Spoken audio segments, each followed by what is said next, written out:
Hello and welcome to DCP Live episode number 204. The first one of September 2020. September. Yeah. Yes. Welcome to September. Welcome to September. Also, Danielle, It's still welcome sunny. to the show. Thanks. Yay. Yes. Danielle is here. Welcome, This is welcome, my favorite welcome. time of year, honestly. Danielle's it starts to cool time off. of year? Agree. My show. Yeah, Datto, go away. Go away. Is Datto I'm trying to going. crash your stream? Go away. This is Danielle's podcast. Thank you.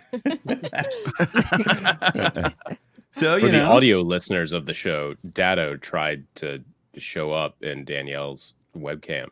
Tried to fucking cameo without an invite. how crashed the dare show. you? Without an invite. We were just Danielle, talking- how are you? I'm good. I'm real good. I don't know where Yeah? to look. I have all my screens open. So it's like, oh God, there's too many. Okay, You hi. look I'm gonna Just look. stare blankly into the distance. It works for There's me. you. You. What I do, I You. stare directly You are at the really Discord clear, screen. Patrick. You are like Yeah. 8K 40. Are Many you got that rocking new a 3090? early access 3090, Pat? Did you get that? I run my webcam through a 3090. Naturally. Hot. That hot, seems hot, hot. cost efficient Yeah, exactly. and power efficient. Seems like a flex. I dig it. So Danielle, what have you been up to? What's going on in the world of travel?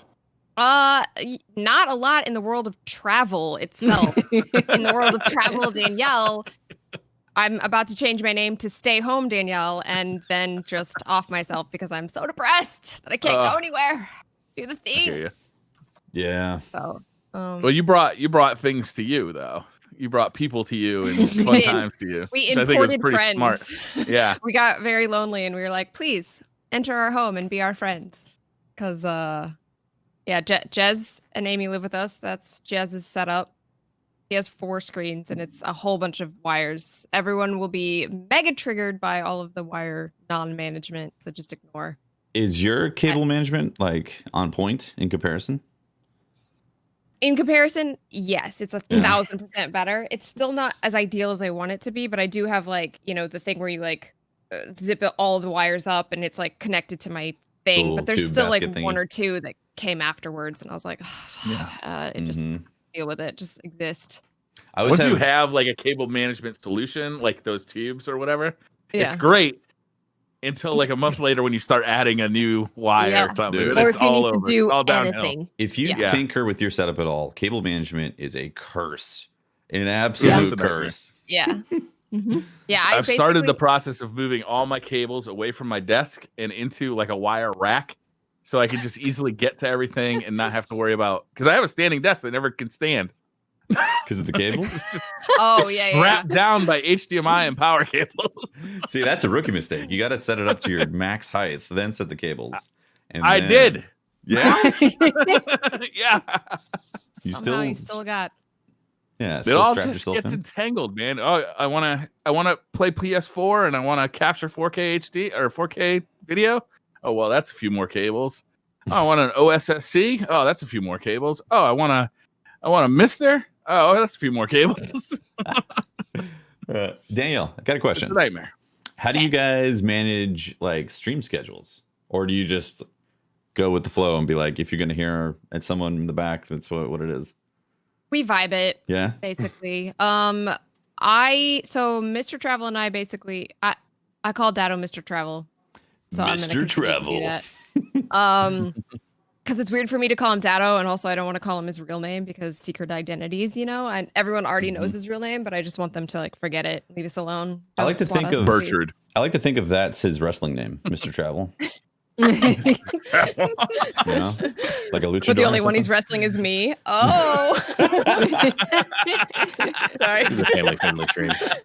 Hence the Mr. Good Travel. That's where that comes from. But yeah, so he usually streams during the day and then I'll stream at night. And like we both usually we take Thursday off so that we can spend a day together and do video work or just chill.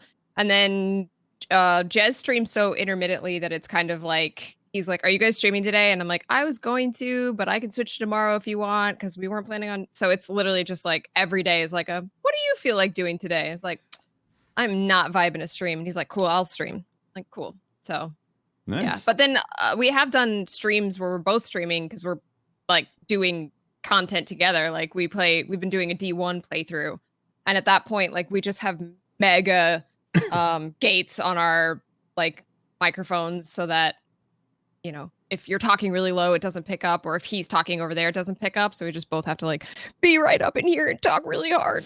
So Yeah. but yeah, we get a little bit of crossover, mostly when I laugh or when Jez goes about something or another, and that's about it. So it's been good. It's a little adjustment, but like other than that, we're just also like whatever. Who cares? It's fun. That's really cool. Yeah. What type of internet are y'all rocking to have like 3 people that basically live on the internet in your house? I think we have like 500 up and down. All right. Respectable. That's Yeah. that's good. And we Yeah. could pay, like, we could get like 1,000 if we wanted, but like we were like, oh, okay, if we need it, we'll just monitor. But we haven't really needed it, so we've all been streaming at the same time. I don't understand this concept of Yeah, need. that doesn't make sense.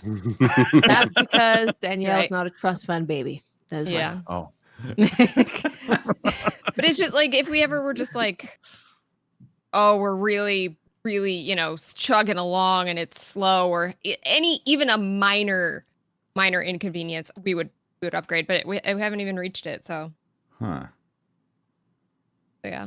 Why go through the Strange. trouble of having to call our ISP and like, give me Give Billy. me- I only fastest. just recently got fiber optic internet, and what I had before was only 10 up, Cool. which Dark was ages. brutal. So as soon as I had the option, I just said, Yeah. max it out. That's a big Yeah, give it difference. to me. Give me everything. Yeah. Yeah, that's basically what I Well, did.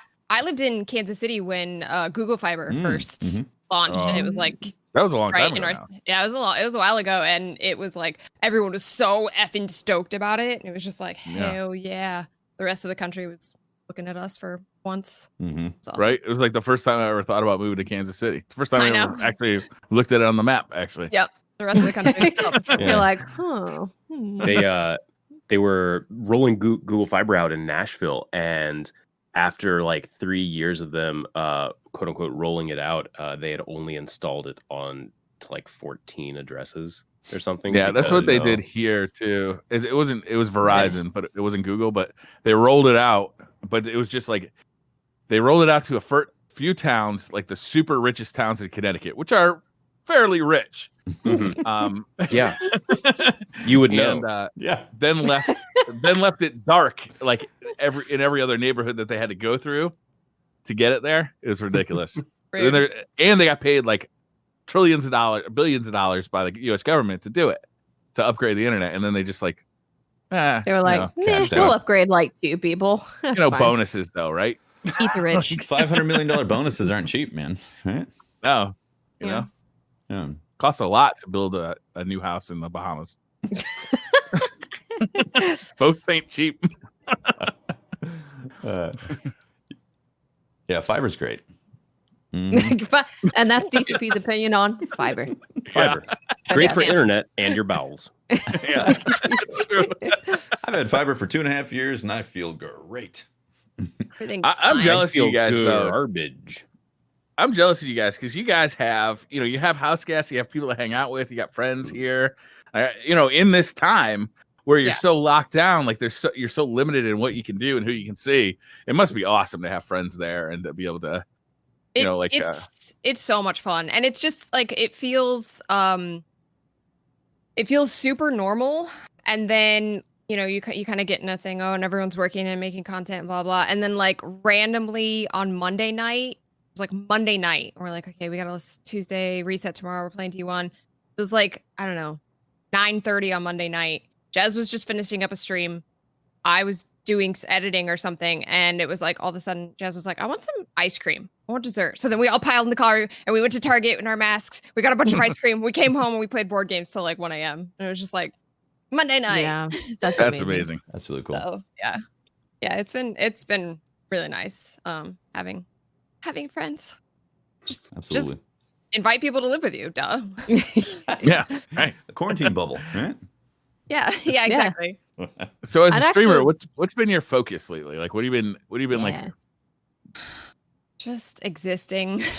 Yeah. I feel like it's kind of tough, and I think a lot of people are in the same place where like I don't play Destiny off stream now. And when I stream, it's usually like I start with Destiny for like an hour or two, and then it's like I switch to Variety.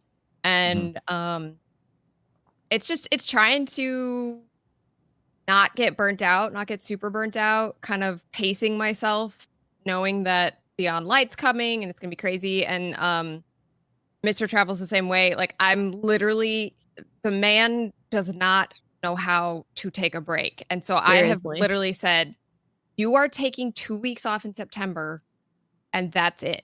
There's no ifs, ands, or buts. And it took me about 3 months to convince him. Wow. So, I'm probably not 3 months, but like, however, when Beyond Light was announced pushing back, I was like, cool, that's time for you to take some time off. And he was like, I don't know about that. I was like, so we talked for weeks and he finally is warmed to the idea, and we'll see how that goes. So yeah. When we That's were in awesome. Japan, like you would think I'm gonna enjoy Japan.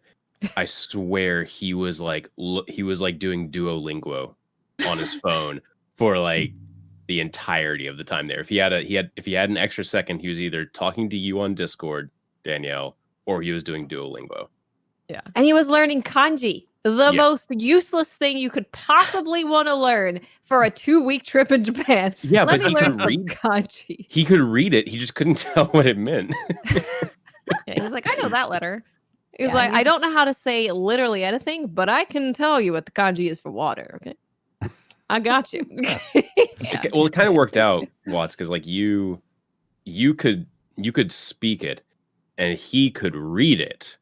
So then, like, he would read it and say something, and then you would be like, "Oh, that's this," or we'd just be like, "Tomo, please help." Yes. So that was So I don't need to take a break. that was Yeah. like a year and 3 months ago, right? Or last April. You guys went to Japan?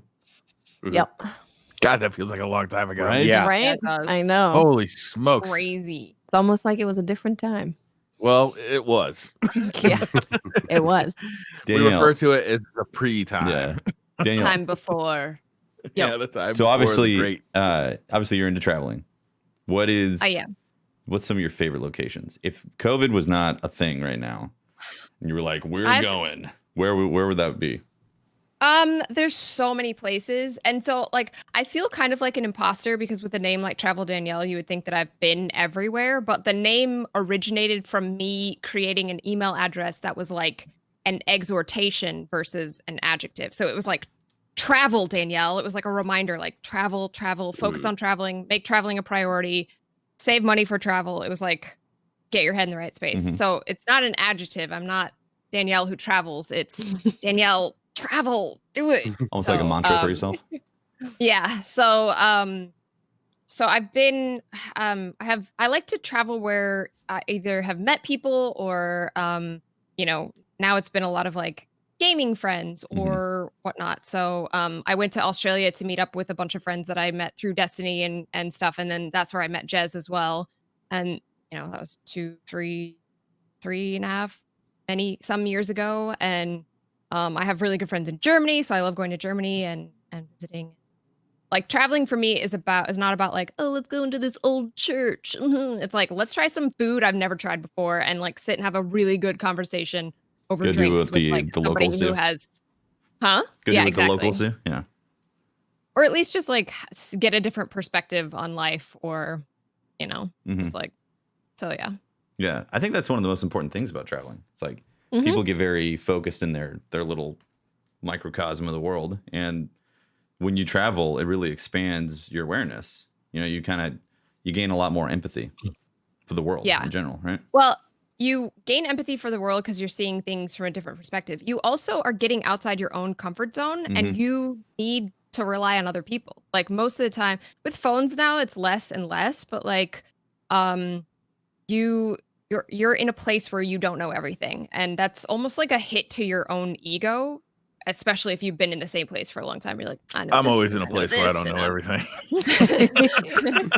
Briar's permanent So- state. Barely hanging on over here.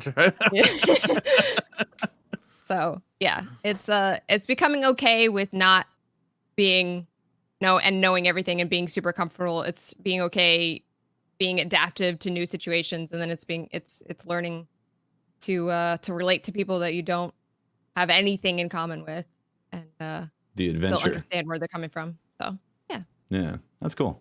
So where would you go if you could go anywhere right now? my top number one place that I really, really want to go is Egypt. I want to do a Nile River cruise and just like see. I've been like super. Speaking of old stuff, obsessed. Yeah, yeah. That's like the one place where I'm like, I do want to see all the old stuff. I want to talk with the locals too, and like eat all of the like food. But Egypt is so crazy.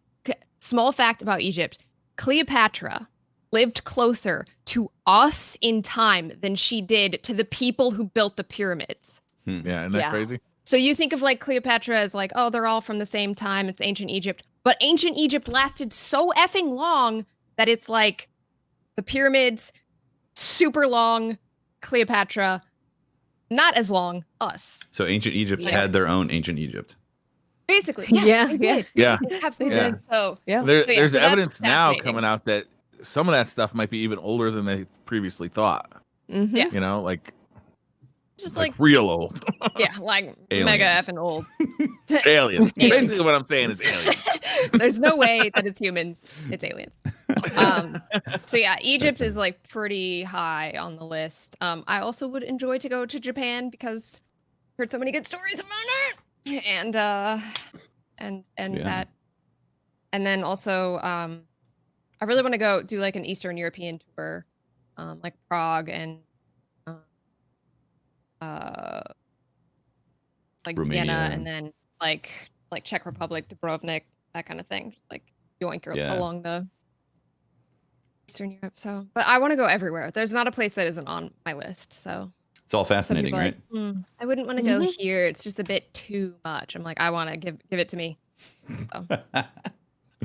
That's really cool. So we should probably get into the news. And there was some huge news. Mega news. Nintendo announced the 35th anniversary of Super Mario. That was pretty there's big a bunch news. of new stuff coming out. You know what the good thing is though? We actually have a Titan on the show to talk about Titan stuff. That's there weird. we go. That's weird. I thought we got rid of that when we got rid of Pope.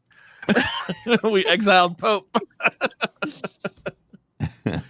So we got a ton of news about Destiny this week. We saw more information. We had seen the first trailer last week, right? So we talked about the trailer about the new Stasis stuff. But what's new this week is we got a closer look at the Titan, Behemoth, and the Warlock Shadebinder. Bahamas. The Titan Bahamas, right? Behemoth. Behemoth. Bermuda, Bahamas. Behemoth? The Behemoth, maybe? Is that what you look for? No, I'm not looking for him. I don't know him. Behemoth, I And don't know him. There was also some pretty cool stuff in this week at Bungie. So what do you want to start with? You want to start with we want to Let's go in order? Order of time is probably easier to keep track of stuff, which would be Warlocks first. Whew. Yeah. Obviously, Take it away, Tefty was pretty Warlock excited about lovers. this being his main, right? Warlocks are the best, man. That's fantastic. I hear someone else has just adopted the Warlock lifestyle into their that's daily weird. Hefty- regime. I don't know if you guys know this, but Hefty sent me an email saying he was not going to give me a DCP paycheck unless I had 10 hours of Warlock time a month. Whoa. Oh I my. know. I don't know Hefty just, like, anything about Give him a this. little bit of Full power. Warlock Typical play. cop activity, if you ask me. We need to get Pope back immediately. He never would put me through such torture. So why did you start playing as a Warlock, Watts? Huh? I wanted the armor, to be honest. That's what The they all armor's say really initially. the They're like, I Solstice want to look like a armor is floofy really Warlock. fast. I think I've spent the past day just complaining. So I think I need to Complaining stop about what? Warlocks. Oh, okay. As you played a I've Warlock. You started- like the I played a Middle Tree Stormcaller. Slightly better. What was the most annoying thing about being a Warlock? Let's see. So Since it's so So fresh in your jump- mind right now. jumping is okay, but when you're trying to go up, you just can't make It's it just happen. bad, right? It's like a 50-50 chance whether you'll actually get it up. Yeah. yeah. Sorry. You heard it here Warlock. first. Warlock's A impotence. 50-50 Hard to chance get it of getting it up. Warlocks are bad at getting it up. I did You get a get we that ran average out up of to, like, medals 70, on no Warlock, problem. though. That was a thing. Yeah. Nice. That did happen. That's I why I got really we ran. if My I play first Warlock, Warlock. it has to be top tree Dawnblade because you get that extra like No. you're like, oh F, I'm go and then you can yeet yourself. So I hate them. I want them all to burn in a literal fire. Why didn't you go to Blink? I just wanted to use the the getaway artist to have like a super empowered arc buddy. Okay, If you have a buddy, it's slightly Good less reasoning. lonely. Yeah. buddies are cool. You get- In this time of self isolation and whatnot, having a buddy that you can summon on command is, Right. is Yeah. very nice. yeah. The It's like- quarantine buddy. Yeah. Warlocks have their own quarantine buddy. That's nice. Sweet. Yeah, for me, if I ever get forced into a Warlock situation, which I Mm. pray to God at night that I never do. But if I do get in that Dear situation, baby Jesus, please don't let basically- me ever play a Warlock. 8 pounds, 7 ounce, baby Jesus, don't let me be a Warlock. I like to go Blink because it reminds me that I'm like, not really a Warlock, but I am, but not really, because Blink's nice. All right. Anyhow, so we did get some details on the Shadebinder. They showed off Winter's Wrath, which harnesses the power of darkness to summon a stasis staff. Yeah. The They are Penumbral- wizards. Yeah, they look the part now with the staff, right? They do. Penumbral Yeah. Blast fire stasis projectiles from the staff that explode on impact. Enemies hit by the crystalline shrapnel are immediately frozen solid, and they have a shatter shockwave. The Shadebinder detonates the crystal on the staff, creating a devastating shockwave that shatters all nearby frozen enemies. Mm. And there's a trailer that you can watch as well that kind of shows the Shadebinder in action, right? Yes, Yes. I think so. Yes. Even though I don't see it on this page. There was a word that said immediately frozen. That yeah, sounds fun. immediately frozen. Immediately. Mm. Wonder if that's PvP immediately. Right? They just look at you and you're like, son of a bitch. Cosmic ice. They also showed off some of the customization.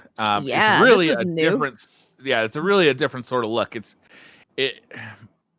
It's not like Destiny 2 and it's not like Destiny 1, right? It's something Mhm. brand new. Yeah. I was happy to see that because they could have just gone right back to Destiny 1 and be like, okay, just give a skill tree, man. But they actually have created this system where you're going to be able to go into the world and find these things to customize your subclass with, which Yeah. I personally really like because anytime I can get more excited for stuff that's dropping in the world, I dig that. Mm-hmm. Yeah. Yeah. That's a good way to Also, put it. At any point, they can add more abilities to a subclass by just having them Mhm. drop in the world, right? Yeah. Which Yep. is kind of neat. Mhm. Yeah, it opens that up, which we Yeah. did not have Well, before. so it seems like there's aspects and then the fragments, and I think the aspects have slots for the fragments. By the looks of it, It looked right? like aspects were class specific. Like it's very centered around the stasis class, and then Uh-huh. fragments were things that you could kind of like a mod for war mind cells Yeah. or any other thing that we've had Mhm. where there's an example where you free someone, and then if someone, you can even have your teammate, including yourself, kill the frozen person with a weapon, and it gave them super energy. Mhm. And that's stuff that looks like it's going to be for all classes. Yeah, for me Yeah. personally, I love this. I love the look of it. I love the too. potential of it.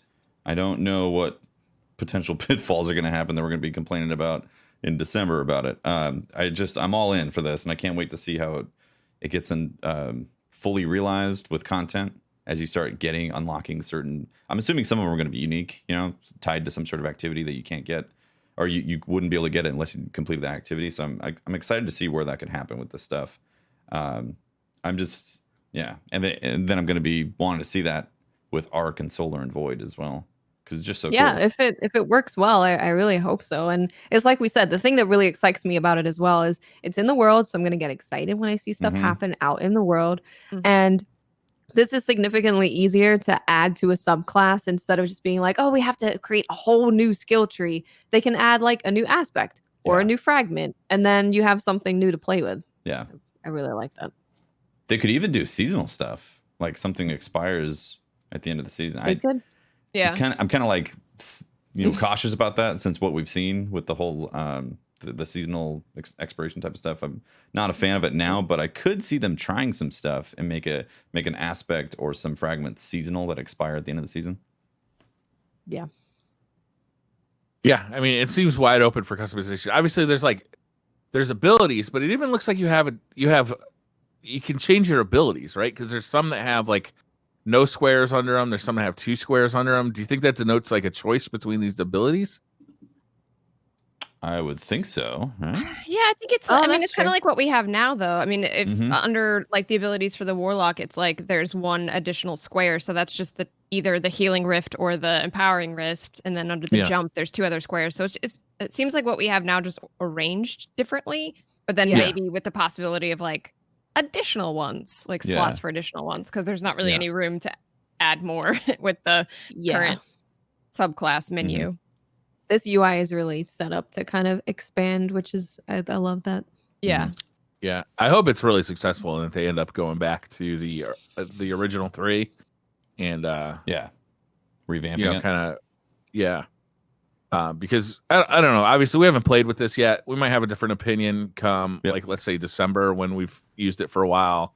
But being able to just like pick and choose exactly what you want your subclass to be instead of having to go through these predetermined routes where you have to, if you want like explodey throwing knife, then you're going to end up with like this other ability as well when you're like it'll be nice if we can really just tailor it exactly how we want it. Mm-hmm.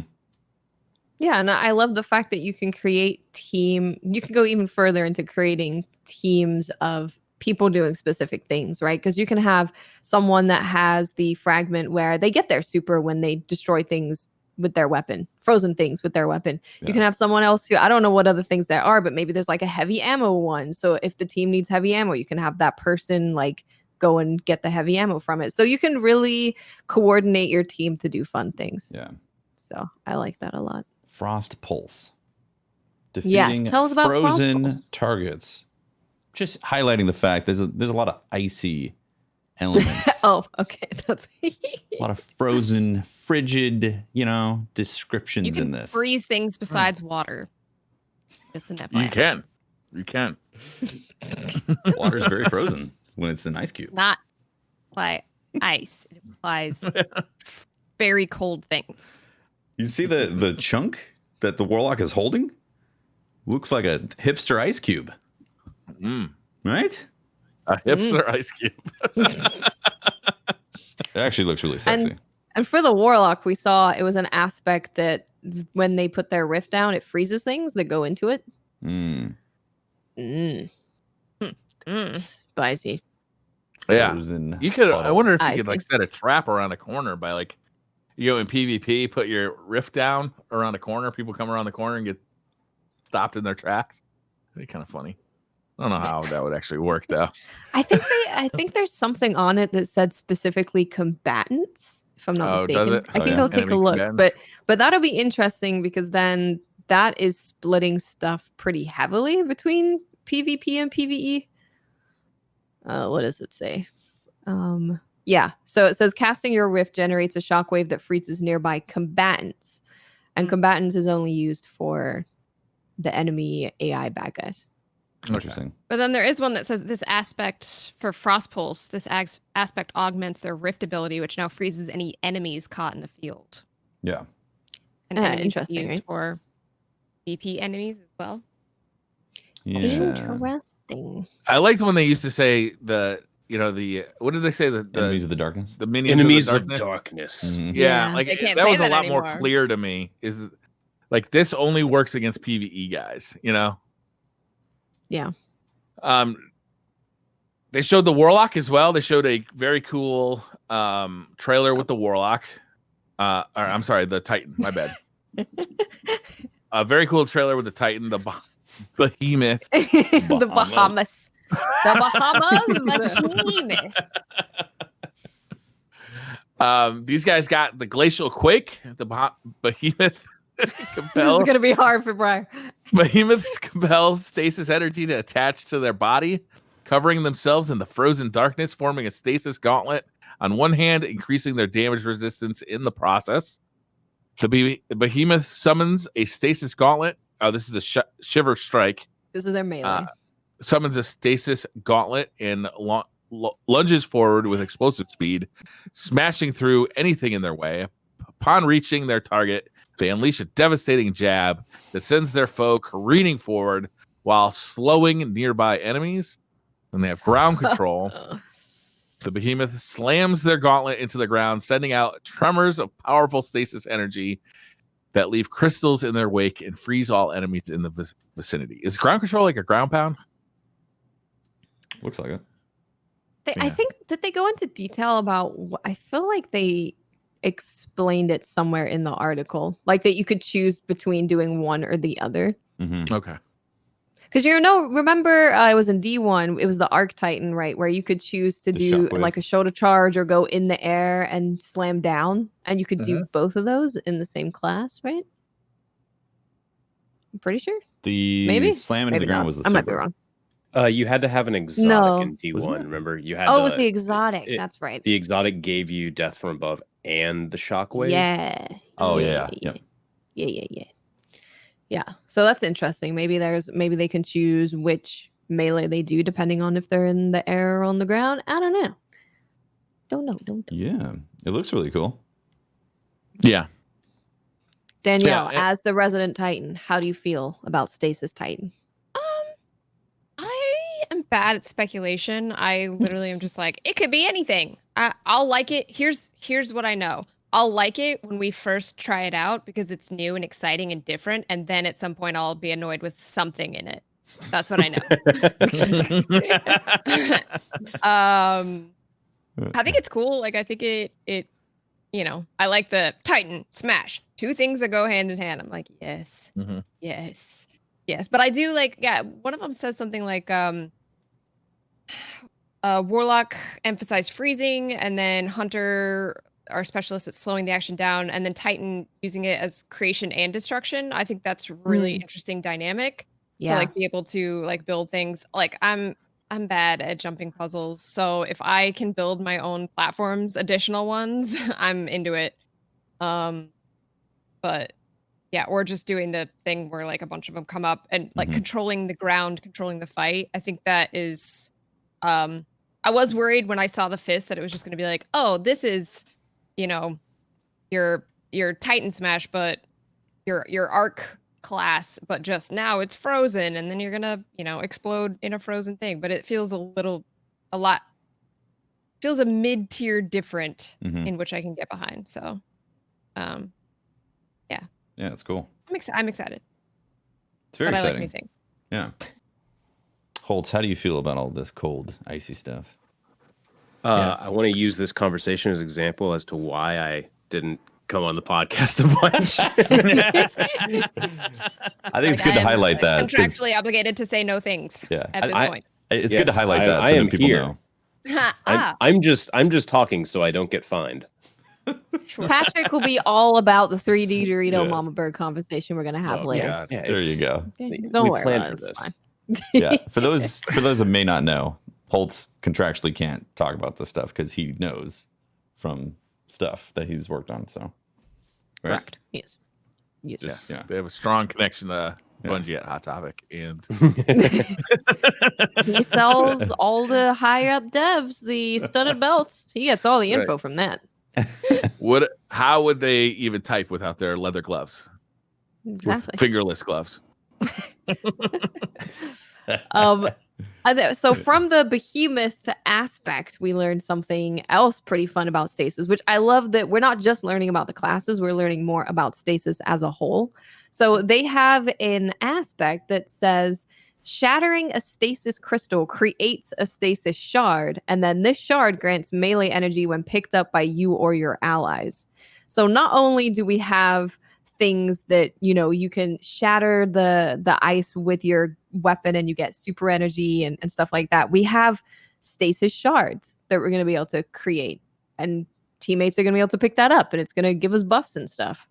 That's like a whole nother different system that we have not had when it comes to subclasses. Yeah, it kind of reminds me of what they're doing with weapons and armor mods right now, where Yeah. you're dropping things on the ground, you're picking them up to like empower yourself, and like a super or your subclass is now going to like kind of have a system that's similar, but you're going to be able to share it with your team. Mhm. That could be cool, especially in raids. Like there could be some real synergistic stuff going on in raids where Yeah. we need one person getting those shards down so the next person can get a super up and with stuff like that. Yeah. And we got to learn about a fragment as well, where this one, I like it's plus 10 strength. There's nothing negative about it, because why would there be? It's a Titan. No, it's for a Titan. Yeah.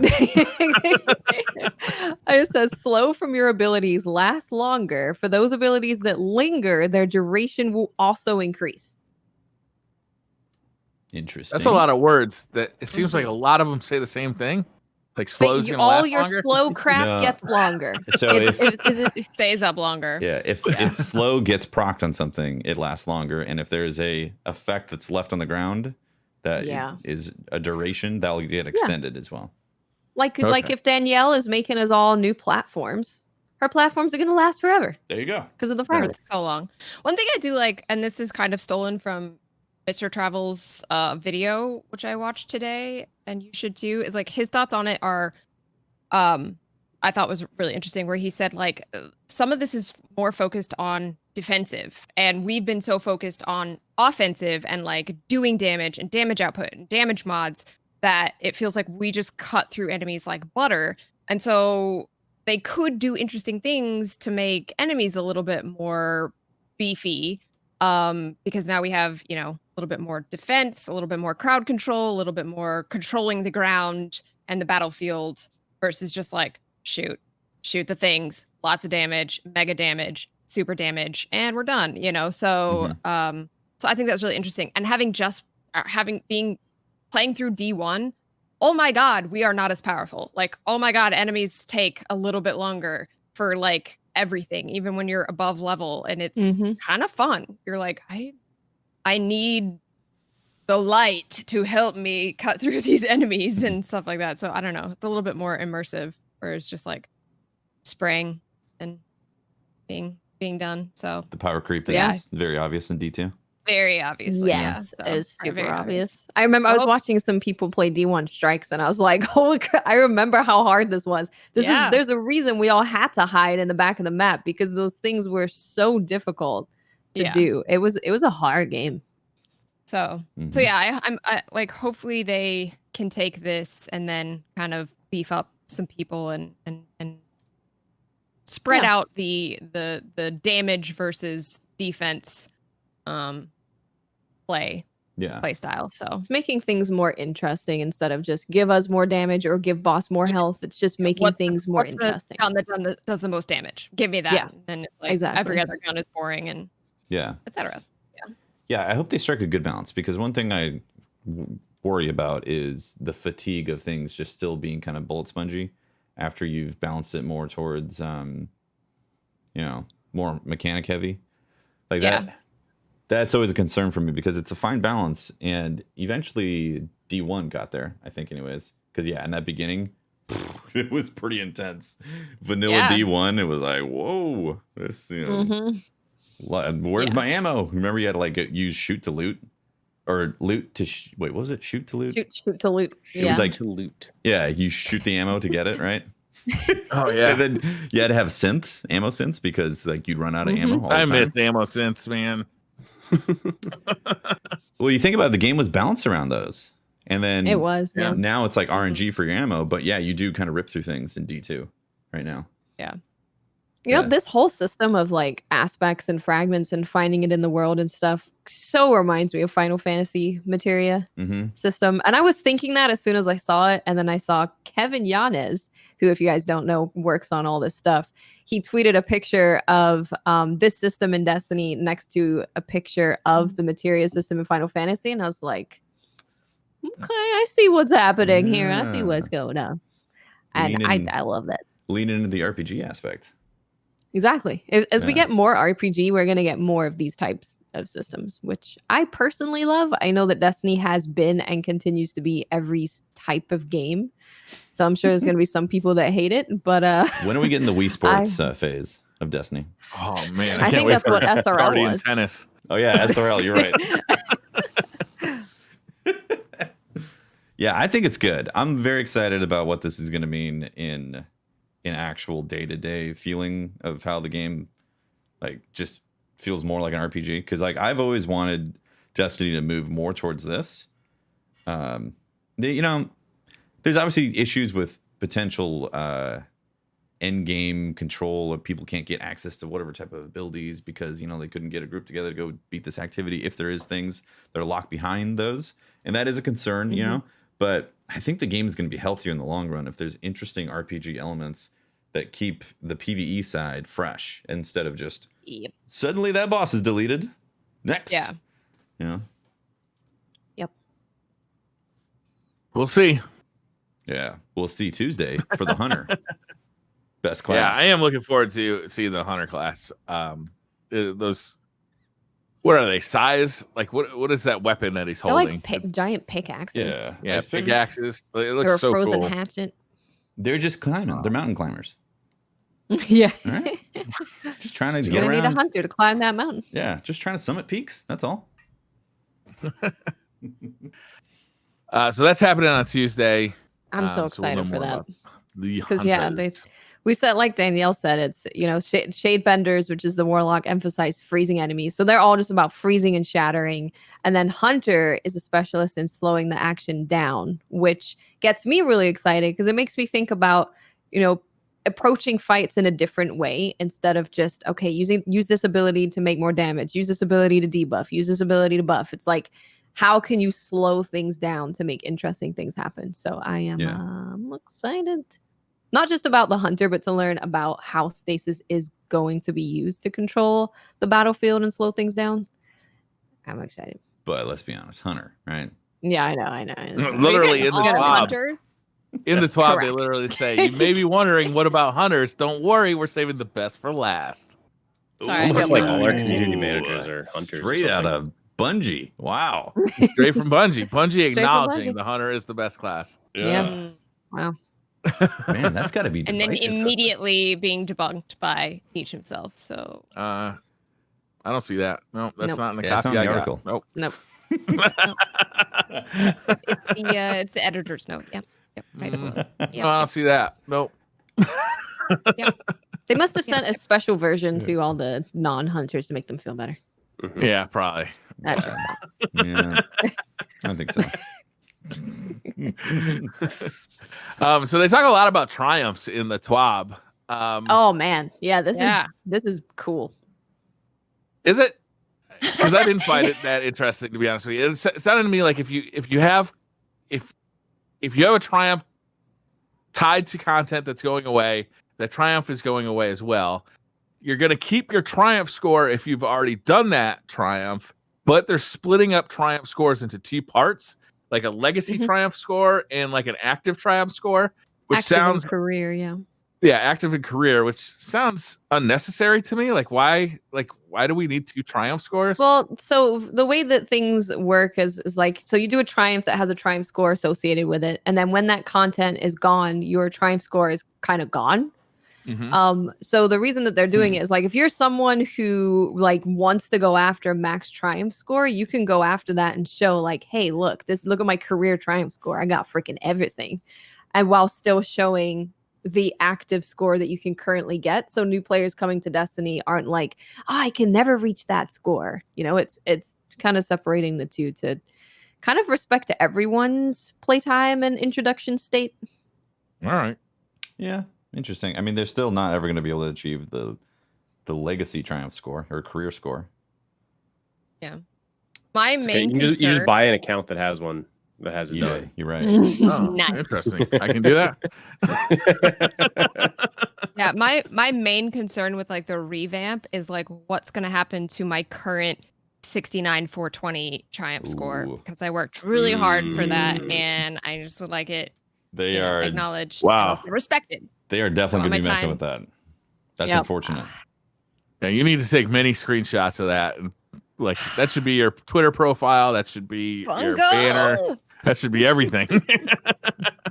So, all right. Well, F me, I guess.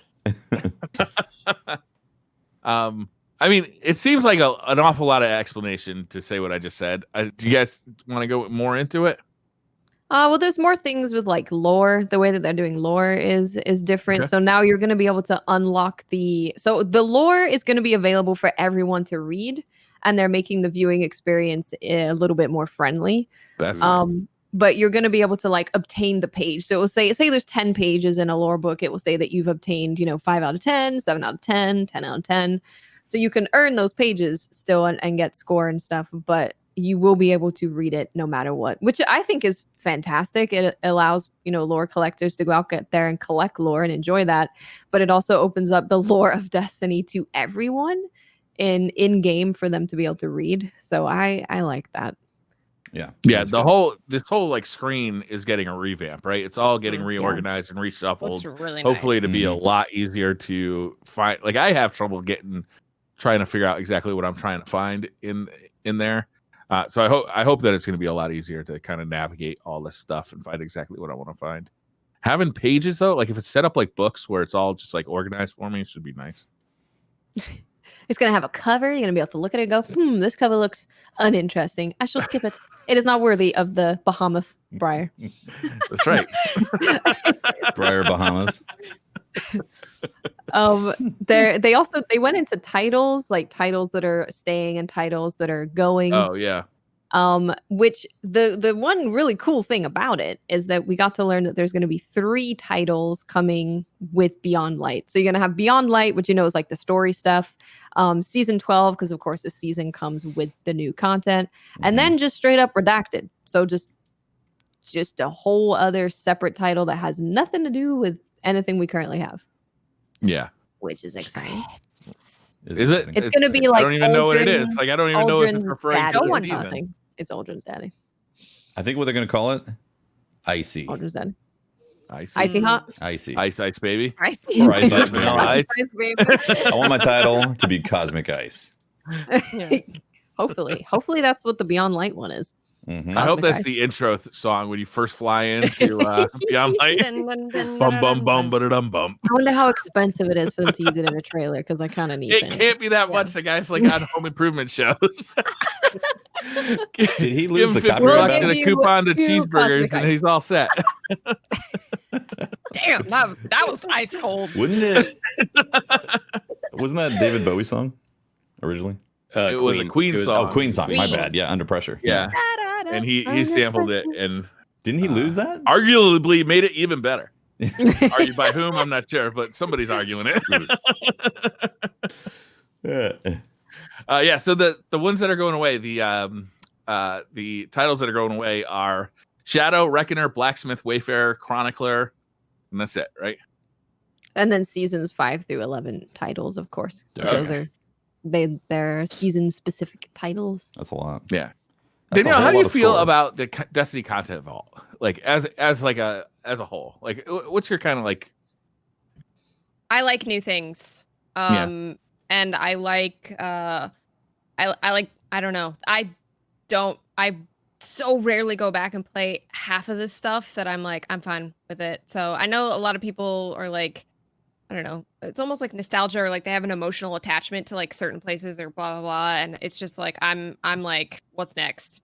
So I might be on one end of the opinion spectrum there, but I think it's like, oh, it makes it exciting right now. You're like, oh, I gotta go back and do this. Oh, it's limited time, blah, blah, blah. And then it goes away, and then there's new things that you're like, oh, this is cool, blah, blah. And then at some point it'll come back. So it's like a life cycle. You start to appreciate it more when it's about to go away. And then it goes away, and you'll be so distracted by new things that you won't even notice. So Yeah, it makes me So- wonder. Might be It makes me wonder if like the people who but I are just don't care. makes me wonder if the people who are like upset about it are actually going to things like forges and doing those daily. Like, are you? Yeah. Or are you just upset? I with think the people idea who are of it upset going about away? it are more upset that they paid for content that they're no longer going to be able to access. Just on a On a principle of the thing. on a Yeah. principle level, which I can understand. Yeah, I can understand that point. but I also understand that the game is evolving, right? Right. Yeah. Yeah. Yeah. But, you know, like I do get it. I do get it. Mhm. I do hope that like Beyond Light is a turning point for this game, you know, and that, you know, we get something. You know, there was a video, I think it was a week or two ago, that like this is going to be like the Destiny 3 moment. And I don't think that's the case. But like I would like to see a major kind of, you know, like a new feeling to Destiny 2 with Beyond Light. We'll see if it gets there or not. I think that's going to really depend on how impactful the stasis and new classes and all that, like, and how the Destiny content vault system feels as time goes by, because they're bringing back the what was it, the Cosmodrome, right? That's coming back. Cosmodrome's coming, and like that's going to be the first time seeing something from D1 kind of get reshaped and brought back into what's currently in D2. So I mean, it could actually hit that vibe of what D3 could have been like. It's possible, but we don't. Yeah, I think just framing it like that sets up expectations that are pretty damn high. Sure. Like, I mean, we've had major like title shifts in this game with like Forsaken. In Destiny 1, we had it with the Taken King. Like, we've had huge just like pivot points for these games. And hopefully Beyond Light is one of those points where we're just like, wow, this game really feels fresh and new. Mm-hmm. Yeah. People are bringing up the moon coming back, and that is a fair point, but the moon was revamped with the whole evolution of what's happened in the space since we've been on the moon until now into D2. And I guess they're going to do that as well with the Cosmodrome. So I don't know. Yeah. But for me, it's like it could hit that D3 level, but it also could fall flat, and it could just be like, well, it's a few changes here and there, but nothing crazy. So I don't know. Yeah. We'll see. I don't know. I think like if people have seen like Stasis Shards being a thing, controlling the battlefield, being able to create platforms, freezing, breaking stuff, having whole mods and perks and stuff set to all of that, and they're like, I don't know how much it's gonna switch up the game. I'm like, okay. We'll see. I mean, I'm hopeful too, Watts. But it's a whole new, I haven't whole seen new it. subclasses though, with a whole new system, a whole new loot system, whole new element to use against AI. Like it's a whole. We have not had a new thing like this in a very, very, very long time. Definitely not in D2's lifespan. Yeah, Mhm. it's Taken King. We got the third subclass. Yep. Oh. Should we do Twitter questions? Is there anything else in the TWAB we want to go over? Iron Banner's coming back. Oh yeah, Iron Banner. Just for these are things you need to know. Solstice ends next week, so get your armor done. That's important. I did my Do your hunter. armor. Good. I got my There you go. ornaments for my hunter. Do I need anything else? So you can get to the next part where you can be on the parts to unlock the white glow, which is where you need to do, like nightfalls. How special is the white glow? The white glow is phenomenal. Really? It's really good. God, it's like 2,000 kills or some other crap and like 10 gambit matches. Jesus. Oh wait, I'm out. It's pretty fast. It's pretty fast. But the good news is, so you can get to the point where you do those things for the white glow, and you can finish the white glow objectives after Solstice is over.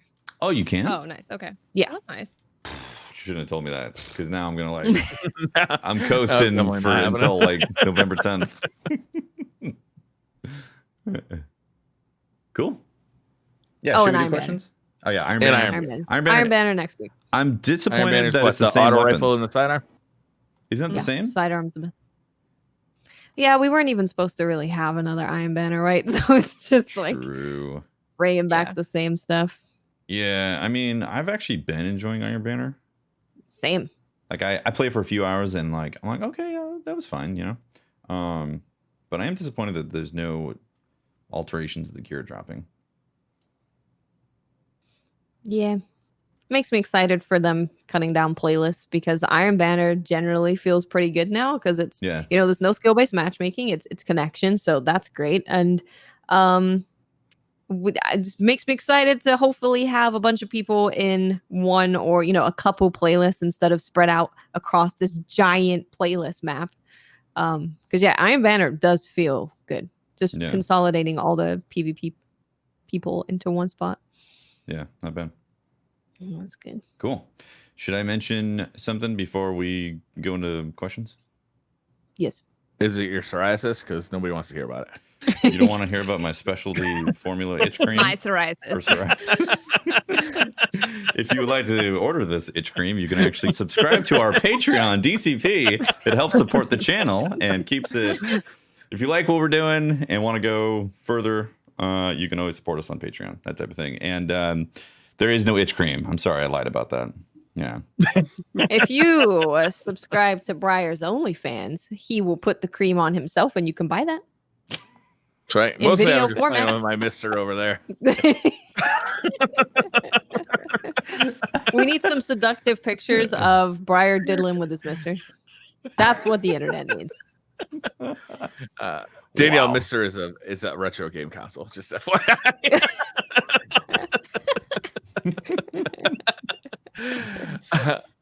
Yeah. Go over, check out the Patreon. We do a pre-roll edition of the podcast where you can see our diligent preparation.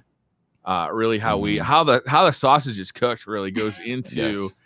It's amazing how much work goes into each episode, and you really get to see the works, the gears turning Yeah. every time before the show. It's sweat. not to be missed. Blood, sweat, and tears every Blood, time. sweat, and Learn tears. how to make your own podcast in a super professional way with tips every week. We should really watch that content because we could really learn how to make our own podcast. How we've gotten this far. It's a mystery to me. It's a mystery to me. Yeah, so thank you for everybody who does support us over on Patreon. Mhm. We really do appreciate it. For everybody who supports us in the, with Twitch subs and all that stuff. Yep. Thank you so Thank you, much. guys. Thank We you, really do guys. appreciate it. You guys put the show on. We got stuff coming up too. Probably, possibly. It could be some I more mean, we exciting have an stuff. Among Us stream tomorrow. That's gonna be Oh, fun. that's right. Oh, it's so Uh-huh. fun. You're gonna have so much fun. I'm gonna blame Briar every single time. Luckily, I'm Fran gonna blame is. you every there. single time. Luckily, Fran's gonna be there, so he'll take some of the heat off of you, Mm. Briar. Mm-mm. No, I'm gonna get Fran Okay, on my fine. team, and we know we are onto you. We know what you've been doing. You act all sweet, but you've been a stone cold killer since the day I met you. I just hope that Tefty brings out his narc skills, Hmm. so we can never Detective have the skills? imposters win. Does Yeah. seem like a cop would have an advantage here. I mean, Watts did Have you mention guys ever heat on seen Briar, and she's always talking about cooking you. So, Have you guys ever seen The Fog? Yeah. Or The Mist? The Mist. The Mist, yeah. The Mist. I think I want to play like that ultra religious character that like everyone just hates. You guys know who I'm talking about from that movie? I mean, you could pretty much end there, and it's Sorry, I just I think I'm gonna take that role. The Apostle Pat. Oh, nice.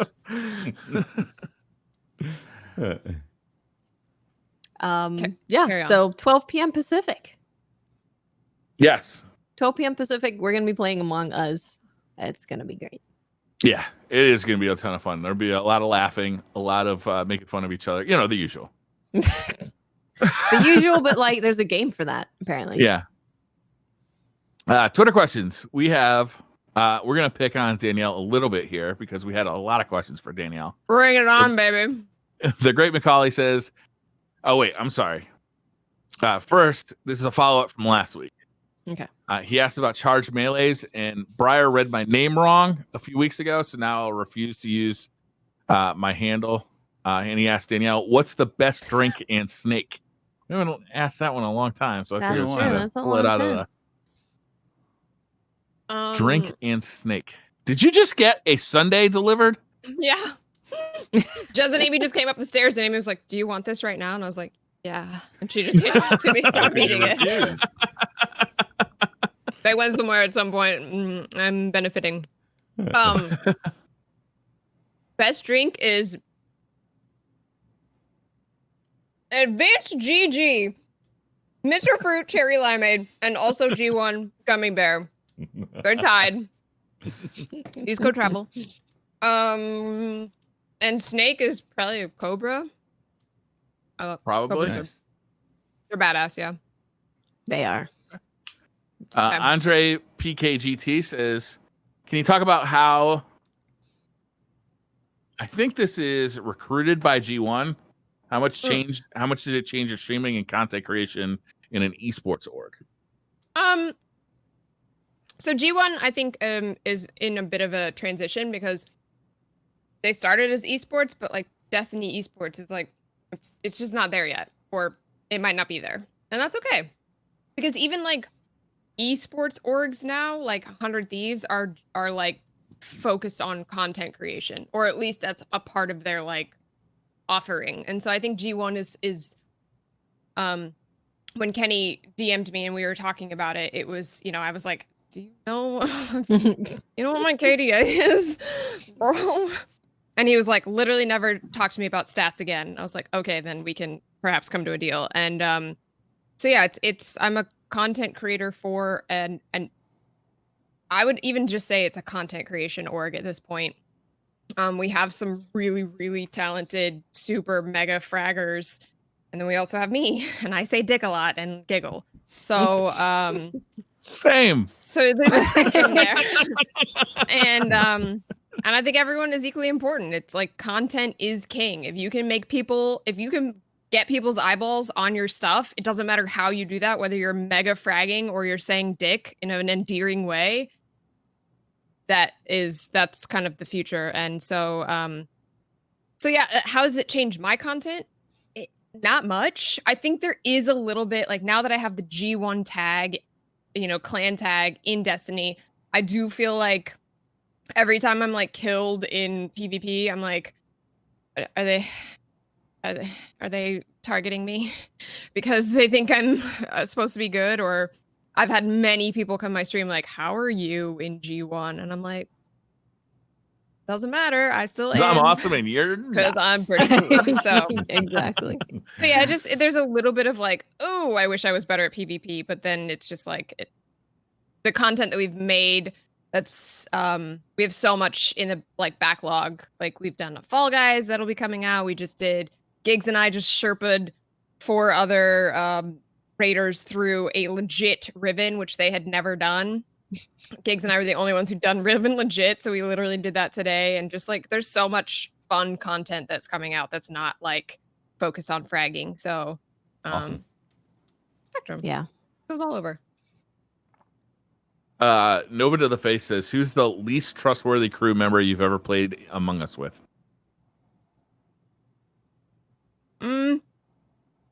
Sarah Daniels.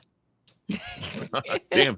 The Disney princess, Sarah Daniels? Oh, I watched that. That tracks. She's an actress, so you just she lies easily. You're just like, I never know what you're saying because everything coming out of your mouth could be a line from, you know, that you're acting so good.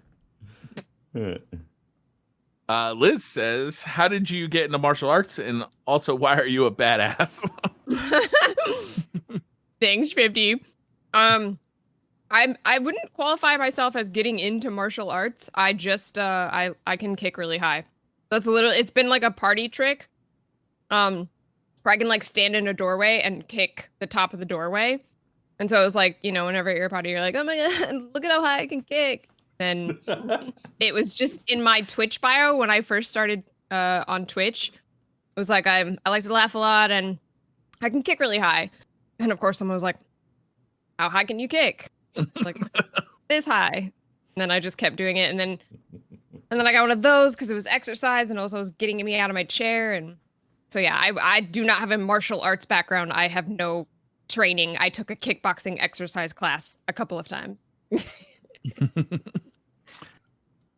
Zolomon says, Danielle, is it fun living and loving Datto, and does he create general life guides for like he does raid guides for Destiny? Datto does living.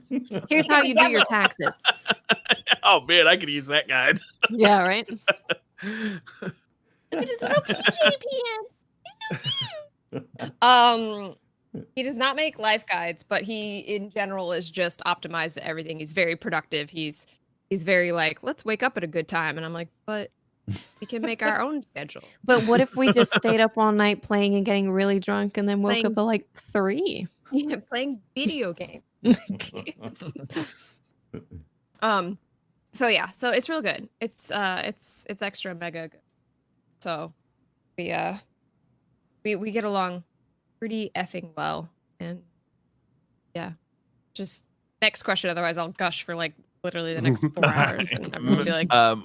Michael says, when can we expect a DCP Among Us stream along with Destiny content creators? That's never going to happen. Look, we're not the kind of people who are going to just jump on the newest fad, just because everybody else is playing Among Us. That's not us. That's not what we do.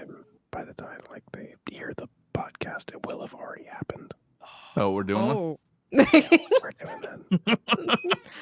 I need Patrick ASMR. I didn't know this was a thing that I needed, but I do. If we could get some cats in there too and have them purr, that would be fantastic. that's my Patrick ASMR vibe. The cats are banned from the office, so that can't happen. That's a good policy. I have a We're similar playing Among policy. Us with, actually, we haven't said who we're playing with. So we have the DCP crew. Patrick's going to be there, which is super fun, and Fran.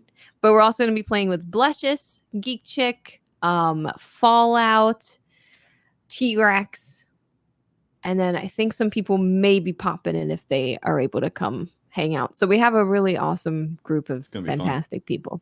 Fantastic people. We'll see if we're still friends after, because I'm just going to call everyone a dirty liar. I think that's the point.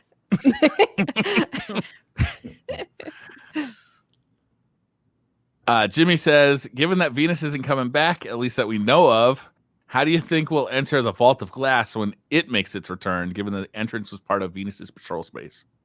Also, Wang Tang. Wang Tang. Mm-hmm. Wang Tang. Well, Mhm. I mean, wasn't the garden entrance on Mars? And they just were like, lol, it's on the moon now. You entered the garden from the moon. So I think it'll either be the moon or Europa, or they'll be like, oh, we found a new entrance to the vault. They could literally do anything. Right? Just teleport via Vex gates. Yeah, Yeah. exactly. Any Vex gate. We've got like a billion of them. We'll They're figure it going to out. make one in the tower or whatever. Just open that one. Maybe Yeah, that's why exactly. they were building one. Yeah. Do we still have that Eye of the Gate Lord kicking around somewhere? We can use that. Probably. Yeah. Slap the side of it and it's like, I don't think it matters. I think they could do whatever they want with the entrance to Vault of Glass. what if they revamp it so it's not a Venus? Freshen stuff up a little. Love it. Yeah, it's like, what if it's Cosmodrome instead? Mm-hmm. Could be. Yeah. It would be cool to have something like it was on Venus, Yeah. where it was like you could just see, you could be like just randomly like patrolling and see somebody like start opening that gate. It was one Yeah. of the coolest things about like original Destiny, Mhm. Yeah, But for just sure. patrolling and seeing somebody trying And to you just open like the gate pop and in, helping like, them out. here, bud, I'll help you. Yeah. Yeah, Yeah, I really Yeah. missed that. And then they just never did that ever again. They're like, yeah, No. we don't want that happening. We don't want 6 people patrolling Venus. It's like, come on. That was fun. it was fun. It led to the hide and seek game too. Mm-hmm. Mhm. Yeah. Yep. Soured Outlook says, question for the whole group. The Triumph UI that was shared in the TWAB showed 8 Triumph locations. Given that we're keeping 5 locations, the EDZ, Nessus, Moon, Tangled Shore, Dreaming City, and gaining 2, Cosmodrome and Europa, what is your guess for a possible 3rd location? Could it be a secret location that we don't know about? Like we didn't know about. Did we know about the Dreaming City? We did know about the Dreaming City, right?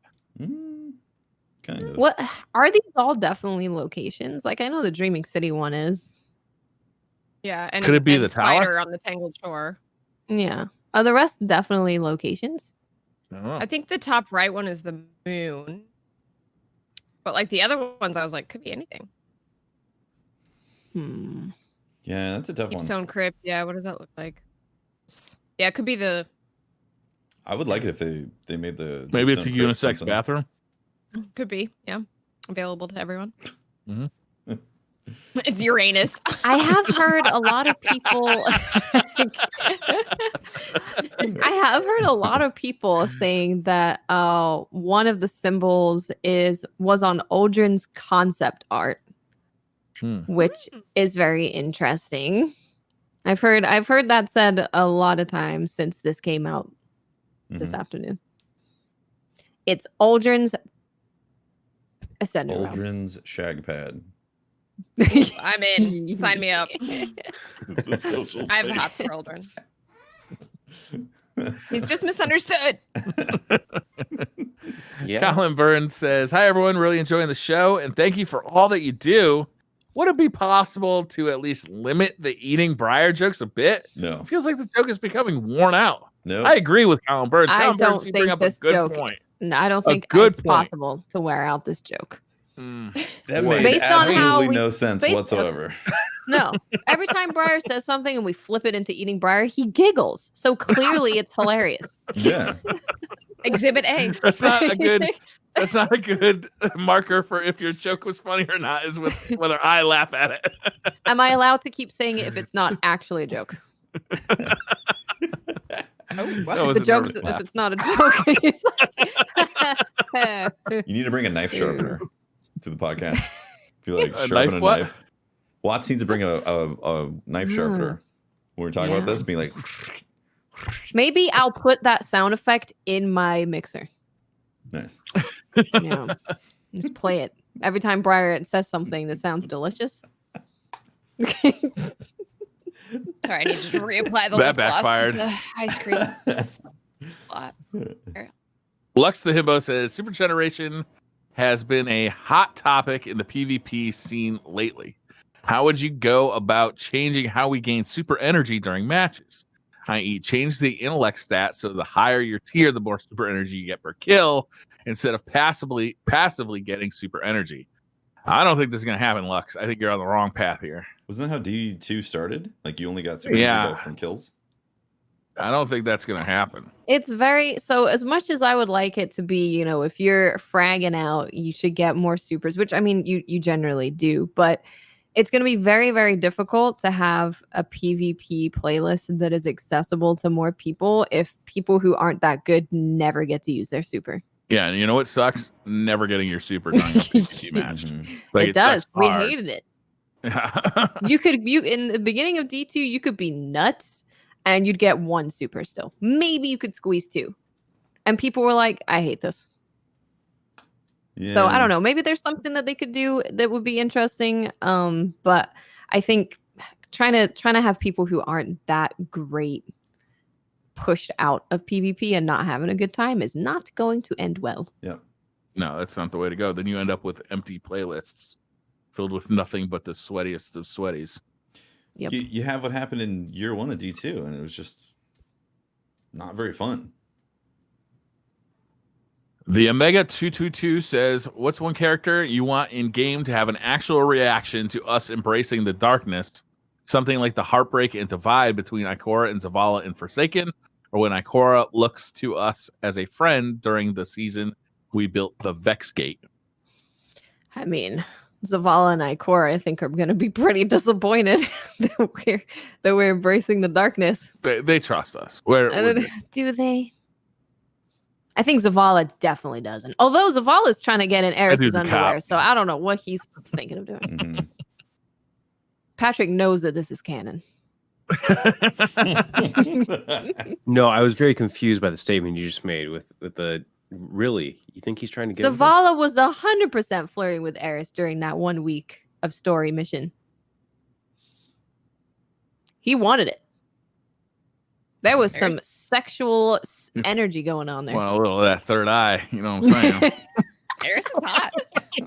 Little fingertips in the back of my mind experience.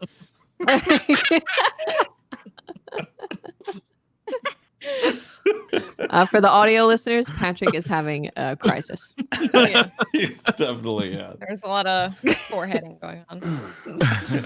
I think it'd be really interesting, like if because I just want more Aldrin and like Me too. if- I can't wait to shoot that bastard again. Yeah, no. He was being manipulated, and I think it'd be really interesting if he like fully embraced his like guardianness, and then he's like super disappointed that you're embracing darkness, and you're like, "What? That's a reverse." Oh, Because look at the concern on my face when Ultron is disappointed in me. certainly a reversal. We're gonna go to the Deepstone Crypt. We're gonna find Cade, Shell, and the last thing he says is, "I'm so disappointed in you, Guardian." Oh, Oh, that would damn. hurt. That would hurt. I would never be able to use stasis again. That'd be so sad. Commander English Guy Ash says, you're probably going to talk about it anyway, but I'd like to know the crew's thought about what seems to be a reworking of the layouts with the class system when we get Beyond Light. #Warlocks Yes. rules. No. Next question. Yeah, false. We did talk about it. I think we're all looking forward to change. Yeah, looking forward to it. Clifton Ampensaw says, how far down the character build do you go in Destiny? How far do you guys go, like, in actually like customizing your characters? For me, with my hunters, my hunter, I should say. I'm always looking for like mobility, top mobility, because I'm usually tuning the dodge with reloading, and it's about it, honestly, right now. I like mobility. Mm-hmm. I like strength because I like smokes. I like recovery. That's pretty cool. War Mind cells are fun, but I've been using a lot of Charge with Light stuff at the moment and just trying to keep up Charge with Light for as long and as frequent as possible. Because you get the nice, big, juicy extra damage. And it's very fun. I should rephrase, actually. So I go mobility, but then I also stack whatever weapon I'm focusing on. So if I'm using grenade launchers, mountaintop, good lord, then double ammo finders, also super energy builders, scavengers for those weapon types. And don't go before very Beyond deep. Light comes out, we need to find outfits that look cozy and like they're going to keep us warm. So that's what I'm going to be working on for the next 2 months. I will be finding the optimal shader and armor combo that makes me cozy, your comfy, cold and weather warm. combo. I Yes. blanky. I don't go very deep. I think the deepest I got into it was in Destiny 1 or year 1 of Destiny 2. I'm super casual with it now. Basically, like, I play the content and then I kind of drop it, so I don't get too far into character building right now. I'm hoping that'll change you in could Beyond do Light. in year 1? Yeah, I mean, you still had mobility and all that stuff. Yeah, I guess you're right. There was mobility and an exotic. There was no mods, remember? You couldn't spec anything. No. I mean, you Dark could still times. spec your talents. Yeah. Yeah, you can spec your talents, yeah. Spec your talents. It certainly wasn't in depth as what we have now, but I mean, you could still see like, oh, this person's trying to do this with a build versus something else. True, yeah. Stasis Zero says, will Tefty become a Warlock since Warlock will be more badass with Stasis? Tefty is a Warlock. We all know this. This is not. False. Tefty, does the staff get you excited? A little bit. It does. I'm not afraid to admit that. I'm not, scared of admitting that. But I'm still a hunter main, 100%. Adrian 2 says, do you all personally want Uldren to become the next Hunter Vanguard, or do you have someone else in mind?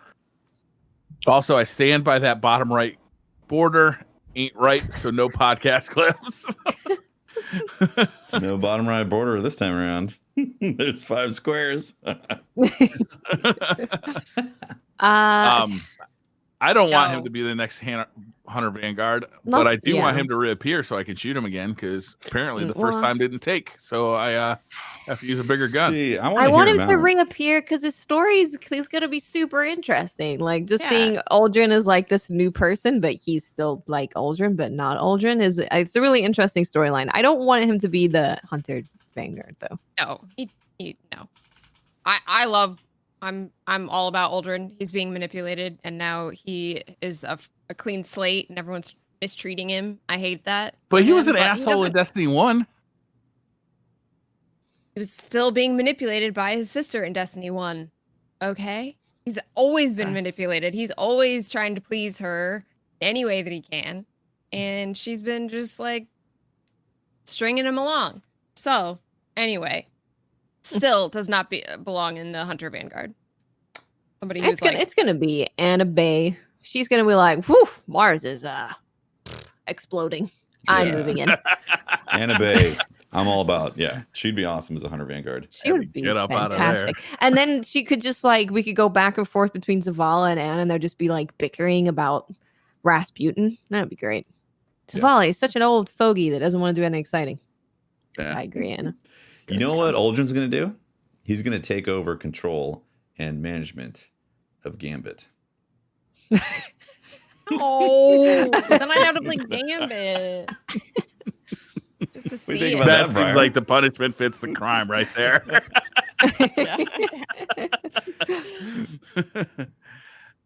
Doughboy says, will it turn out that the Traveler is actually evil? Yes. Yes. Sure. Yeah. Yeah. We're gonna embrace the darkness and be like, oh, the darkness is being really nice and kind of great. Yeah. I feel like it'd be more compelling if it's not just black and white, if it's not like good versus evil, even though that's like obviously a very, light versus dark theme. But if it's just like Traveler's just trying to, survive and we're just being used for its own survival because that's all it knows, is more compelling than just like it's evil to me. Mhm. So Yeah, that makes sense. I mean, it so kind if there's of some kind of story that's like not just like, oh, it was evil the whole time. It's like, no, it's its Yeah. own thing and it's been trying to, whatever. And we're the one who assigned it godhood or assigned it ultimate goodness. And then it's like, oh, but maybe it's not. Yeah. it could kind of set up for that with the fact that Guardians are having light and dark. Because if Guardians are allowed to have both, then that's kind of already a gray area, right? Because it's walking that line that Aldrin said, the line is very thin. So it would be on light, walking that line between light and dark would kind of Straddling neither both. at that point. Yeah. Mhm. Be interesting. In a world where I can't make heads or tails out of anything anymore, and I'm so confused about everything, I could go for a black and white story. To be honest. I'm okay with, the darkness is bad. Let's kill it. But now it's not. Now we're there. We're into it. We are the darkness.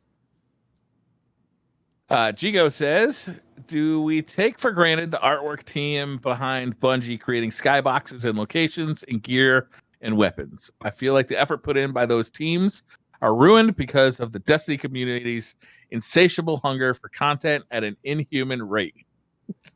You might be onto something. I mean, I get that.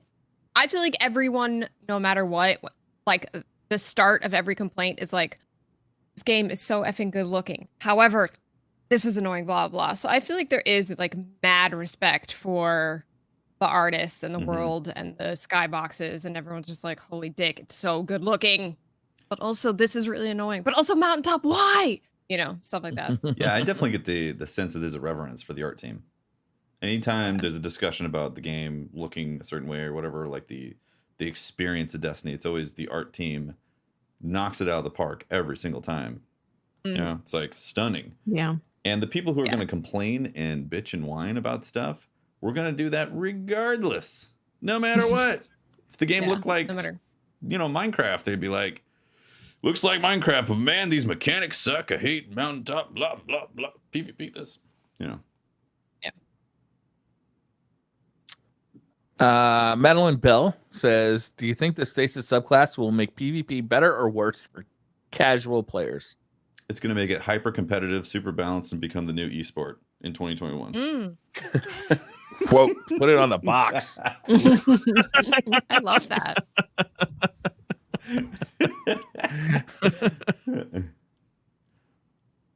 I mean, there's new stuff that makes it better, right? If you are able to be a hunter and just like roll around in a circle and free some dirty warlocks out of the air, yeah. Dirty, filthy warlocks getting frigid. And they're just flying so fast and you just roll and they just drop out of the sky. Anti-floof mechanism. That's what I want. Yeah. Yeah. Yeah. If not, I will complain until it gets fixed. Bell, let me freeze them out in the air. Zachary K says, in the past, there have been leaks and rumors of PvP-enabled areas being on patrol zones, similar to the dark zones in the Division. Do you think we'll get this on Europa? How would you like to see this implemented if true? Yeah. I'd love to see it, to be honest with you. I don't know if we ever will. Think this is one of these things where the idea would be like, that's interesting. And the first month it would be like, whoa, can't believe there's a dark zone. We're fighting in patrol. And then 2 months later, 3 months later, it's like, this is the worst thing ever. Delete it from the game. Yeah. Why? I can't believe Why I would have it to be the go worst in and thing? do bounties to get this thing done in this god awful zone. Ugh, I can't stand this. Blah blah blah blah. It's So kinda, it wouldn't be like a separate zone. no, because what Bungie does is they say, in order to get people to go to the zone, there's going to be this step that absolutely requires you to go do this specific thing in that zone, forcing people who don't like that zone to go into it. Basically, what they do with Gambit. There's a lot of people who are like, I would prefer not to go into Gambit, and then there's a quest that drops that's like, go kill 14 people in Gambit. Yeah, patrol zones just aren't set up for PvP. If you look at them, you know, it's not like even though like if you look at a map of it, it looks like it'd work okay. The way it's like segmented into like separate loading zones actually makes each zone kind of small. Mm-hmm. And like it'd be hard to have like a battle that lasts like for multiple zones because like when you load into a different zone, you're loading into a different instance, right? Yeah, they'd have to revamp it for something else. It couldn't just be the patrols that they have right now. They'd have to build something kind of like European Aerial Zone, only bigger. Which I would definitely play that. I think it would be interesting because I think it'd be fun as hell. Yeah, but they would put things dedicated towards it that you have to go and complete in order to get progression for things, and that is going to be the thing that people would complain about all the time when it happens, if it ever did happen. Yeah, it's everybody complains about or people complain about everything though. So it's I'm down for something new for sure. Like, and that sounds like it'd be really a cool new thing. Have you tried Gambit? It's pretty similar. Yeah, unfortunately. Might I interest you in some Gambit? David Brown says, with most of the game getting vaulted that we all paid for, do you feel we are getting let down with only one new planet and yet another D1 location in the Cosmodrome that we already played for 4 years and already paid for once? I'm not gonna even answer. Next. I'll be quiet till next question. You guys can. I understand the perspective. Take it away. Like I totally get the perspective, especially with the fact that you bought access to the game and now aspects of it are going away. But I think it's a bit naive to judge it without actually seeing what's being delivered and what type of value you're getting once Beyond Light comes out. Because if a month goes by after Beyond Light and it feels very hollow, then absolutely it's a huge problem. You're going to feel like you got screwed. But if they make the game better with the content that's coming out and are able to make the world that you go and do all the stuff in for Destiny feel like a better tuned environment, then I think it's going to be a win for everyone. Even the people thinking that they're losing content, because they're going to be more interested in the content that's potentially there when it's revamped. Again, this is assuming that actually happens. It's possible that they could completely fail. And then, yikes. I don't have anything to add for that. That sounds... Wally Pinkerton says, Warlocks, great class or the greatest class? No. Smelliest class. They're good class. I named my character while I was playing Warlock Smelly Dress. I saw that. Smelly dress. Hilarious. And then Random, who's in my clan, who is a Warlock main, joined me today with the name Smelly Cloak on a hunter. So Got him. I love all my subclasses equally, or my classes equally. When I'm on my Titan, I'm like, man, I wish that I could either, top tree Dawnblade yeet in the air, or I wish that I could throw down well. And when I'm on Hunter, I'm like, oh, if I just only had a wall right here, I could do this. And when I'm on a Warlock, I'm like, oh man, I wish that I could dodge and reload. So it's like there's good things about all of them, and when you play all of them pretty equally, there's just things that you miss about each one. Such a diplomatic answer. It is true. Like it's pretty crazy how I've gone kind of everywhere. Like for Destiny 1 beta, I've traveled around the subclass. Yeah, so I started as a Warlock in the D1 beta, I started as a Hunter in the D1 beta, and I was new to video games, so I was really bad, and it was focused on like a golden gun aiming and knives aiming, and I was like, no, cannot. So when D1 actually came out, I was a Warlock, all of D1, which I feel like being a Warlock on controller is a lot easier. For some reason, the floaty business with the controller feels more intuitive because I'm a Warlock. I agree with that. Yeah. On our D1 playthrough because Jez is a hunter and Mr. Travel's a Titan. So I was like, I guess I'll just round it out. And the movement has been a lot better. But then I was a hunter all D2, and then I switched to Titan, and I think Titan is good, but now I literally do all. I like devote equal time to all three. All right, yeah. Anon says, what new age medical purposes will stasis crystals solve? Ask Gwyneth Paltrow. Yeah. Correct. She has a documentary about that stuff, I think. Oh, really? Check that out somewhere. Yeah. It's something. Yeah. Okay. You want to learn more about stasis? Learn about Gwyneth Paltrow. She's harnessing the power of ice? Something like that. I actually, yeah, holy shit, I think that is in like that is in the thing. There's like this guy, it's like, yeah, if you like take really cold baths, like come jump in this frozen lake, it does wonders for your immune system. And it's just all a bunch of pseudoscience bullshit. But hey, people. So I should stop doing that? You can do whatever you You're want just to. not supposed to do other things with it, Bri. That's specifically for opening doors.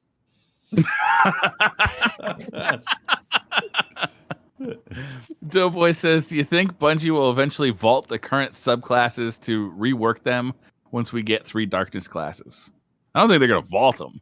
They're not going to need to vault them. No. They won't vault them. They might rework them, but then it would just be in a patch push. But they're not. Yeah, I don't think they're going to take them away for any length of time. Yeah. Eric Miller says, since you guys love roasting warlocks, that's what we do. we have feelings too, you know. I believe it's only fair that you give the Tlaylock back as compensation. Fair? No. Nope. When did we get that? The Tlaylock? No, he just wants the Tlaylock back. Oh. Damn. Does that mean you'd have to give the Titans that other turd? That thing was pretty good at the end of I think it was pretty good by the end of like D1. Yeah. The Tlaylock? Yeah. No, Tlaylock was great. That was one of the best guns. What was the Titan one? Fabian strategy. Fabian strategy. That's what it was. Fabian strategy. No, that was a good by the end of D1. That was good. Yeah. Moving exotic.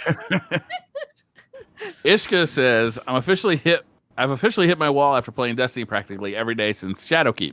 What should I play until November? World of Warcraft Classic.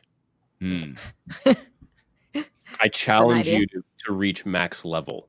I think you could probably finish that game by then, right? You could beat it. I'm still that game tape. Still trying to beat it. I'm trying to beat it right now. I've been playing Wasteland 3. That game is pretty dope. It just came out. I've heard and that it's on game's Game great. Pass. Yeah, I am. It came out of nowhere for me. I was not paying attention to it at all, and I put about 15 hours into it accidentally. Where am I? Oh God, 15 hours already. Yeah, basically. Like, why is it 4:00 in the morning? Yeah. Some games that are really great that you should play. You could check out Monster Hunter World. It's got a lot of Destiny like emotions that it can hit for you. So if you like Destiny, you might really like Monster Hunter World. If you want a single player story game, Ghost of Tsushima is amazing and it's new and new stuff is coming to it. So you can check that out. Or you can check out Marvel Avengers. That's similar. After you're playing that. How's that? Yeah, I just finished the campaign. The campaign was actually surprisingly good. I give it like an 8 out of 10. And the downsides of the game is that the enemy variety is not very high. You kind of see the same enemies and you kind of go through the same motions of the combat. But it's just like the movies. Yeah, pretty much. The actual Avengers, though, that you get to play and kit out are really cool and play very differently from each other. And that was anybody else playing that? Is it just Tefty? I haven't played it. Just Tefty. Looks like just me. There's end game stuff. I mean, you finish the campaign and it unlocks more quest lines. Kind of like when you beat Destiny and then more stuff unlocked, or like the Taken King and other things were quest lines were unlocked after you beat the main campaign. I was kind of surprised. I was like, oh wow, this is going further. The loot, though, if you're coming from Destiny, don't expect the loot to blow you away because there's no visuals that are associated with the loot that you equip. It's basically stats and buffs and But you percentages. can't see them on your character? No, I mean they'll show you a little like diagram that's happening, but you don't actually. It's not representative of when you're in battle, and I think it's because there's microtransactions for the cosmetics. So if you're scared of cosmetic microtransactions, then stay away from the game. But you can completely ignore them. At least I did. I didn't really get confronted with it at all playing the whole campaign. So yeah, I was watching you play the Hulk. I was actually watching like a replay of your stream today because I just wanted to see what that game was all about. And it looked fun to play the Hulk. Hulk is amazing. Some people are like, Hulk sucks. And I'm like, Hulk smash? Are you kidding me? You know, like you start unlocking all the abilities and you're just throwing hunks of ground and smashing things, being all pissed off and leaping and punching and grabbing. Then you pick up another dude and you're just slamming him into other dudes. And it's crazy. And you're a hunter main. Yeah. Yeah, I get my Titan anger out as Hulk, you know. It's good because I've heard a lot of people say that they hate Hulk, but they like love Black Widow. They hate Iron Man, but they love. So that's a good testament to each character feeling very different, and you will like the thing based on how you like to play the game. Yeah. In fact, I went like 8 hours in the game, and I didn't even realize that you could switch from repulsor burst type of thing for Iron Man to lasers to missiles. Because it kind of goes to show you how deep some of the combat goes. Because like I didn't even realize that was something that was in there to switch. If I had paid attention closer, obviously I would have discovered that or right away. Is this Tefty not making builds again? No, I mean this is because the characters have quite a bit of complexity zone when it comes to combat. I was surprised, and they got like skill tree. Yeah, it's surprising. That could definitely keep you busy. If I were to buy the game for the campaign alone, would you recommend it? If you're a fan of Avengers, 100% yes. If you like brawler, smash 'em, beat 'em ups, yes. If you're looking for a Destiny replacement, no. If you are looking for another game, you should consider what is it? Control. It's a very good game. Yeah, also, kind of like Destiny. Yeah, I've heard very Control. good things about that, and I know there's a bunch of people that are very into it. And it just came out with like I think like the final DLC for it. So nice. It's complete. That will match well with your brand new 3080 as well. Yes, RTX. Yeah. It was a very pretty game. It was a very pretty game. Yeah. I've been playing Valorant and Teamfight Tactics and Horizon Zero Dawn. It's like I don't want a game that's like Destiny because I want to break from Destiny so that I can like come back super refreshed. So I go like way the opposite other direction. Yeah, that's smart. So Lord Beerus says, do you think the new Avengers game will be amazing? I mean, we just talked about it. Turn into side quests. It's not amazing. And It's good. anticipated. Watch Side Quest 1 p.m. Monday Pacific. Yeah. Talk about it. Ang Bangerang says, if you could go back in time and make a failed game, doesn't matter if it was canceled or flopped, successful, which game would it be and why? Destiny 2 count. Anthem. Anthem, yes. Anthem is be a good one. Are you making the game better, or are you just making the game that failed successful? Yeah. Oh, I would think it would have to be better to succeed. It would have to be, yeah. Well, I mean, Yeah, bad games have succeeded, right? Well, what if it was just Anthem, but like everything you possibly wanted in Anthem is now in Anthem? Yeah. That'd Wow. be great. That just got rated off. that would be great. I just wanted there to be a game in Anthem. Yeah. The flying felt so good, and like there were some good things Sure about it. did. And it was like the bones were really promising, but there was no meat on them. So Yeah. But we're still, I mean, apparently they're still working on kind of like a redesign of that game. yeah, for sure. I think they're gonna have to do like, well, they got the bones. They got to build a hell of a lot more. Yes, they I do. think they are. I mean, it feels like they're not giving up on it. So that's kind of Yeah, they've been dark for over a year now. Yeah, I don't like my perspective on it is I'm worried that they maybe have given up because they haven't really been talking about it too much, and maybe they're just changing completely the direction. So it's not even going to be what the original was. Maybe more like a streamlined campaign, which actually maybe that would be good. I don't know, instead of a live service. Yeah, it could be. Mm-hmm. Maybe that'd be a good thing. Maybe live service wasn't where they were strong, and they just make a really strong campaign and story and be done. Phoenix and All Chat. right, I think I'm going to cheat at this question a little bit. I'm sorry. I think I'm going to cheat at this question a little bit because what I'm going to talk about isn't a bad game, but it wasn't successful enough that they could make more of them like they made them. But I'm going to say Castlevania Rondo of Blood. Because right after Rondo of Blood, they switched to kind of the Symphony of the Night kind of Metroidvania style, which I like, but I do miss like those level-based Castlevanias where you went into level 1 and you beat level 1. You went into level 2 and you beat level 2. Like I still like those Castlevanias. And even though what they changed into is still awesome, I do miss what they changed away from. So I wish that Rondo of Blood had been a wild success and also taken the TurboGrafx 16 CD with it, and that had been a wild success. A whole different world we'd be living in right now. I'm gonna go for a big one here. Shenmue. Was that not a success? They made 2 sequels. It bankrupted Sega. Wow. I don't know about that. That's not true. It did not do well for the company. They sank at the time. It was something like 80 million in it, which like at the time it was the most expensive game that had ever been made. It sold pretty well though, didn't it? It kind of. It didn't. The PlayStation was killing. Sony was just like killing Sega at the time, and they were really banking on Shenmue to be one of like the big selling points of the console. Well, and it Sega gave up on the they Dreamcast, like even before the PlayStation 2 came out. Like they basically just gave up. Because the Dreamcast came out in '99, and they gave up on it in 2001. It only lasted 2 years. I thought the PlayStation 2 came out then. Yeah, I think it came out in 2001, right? PlayStation 2 release date. No, not the Slim. March 4th, 2000. 2000. Okay. Yeah.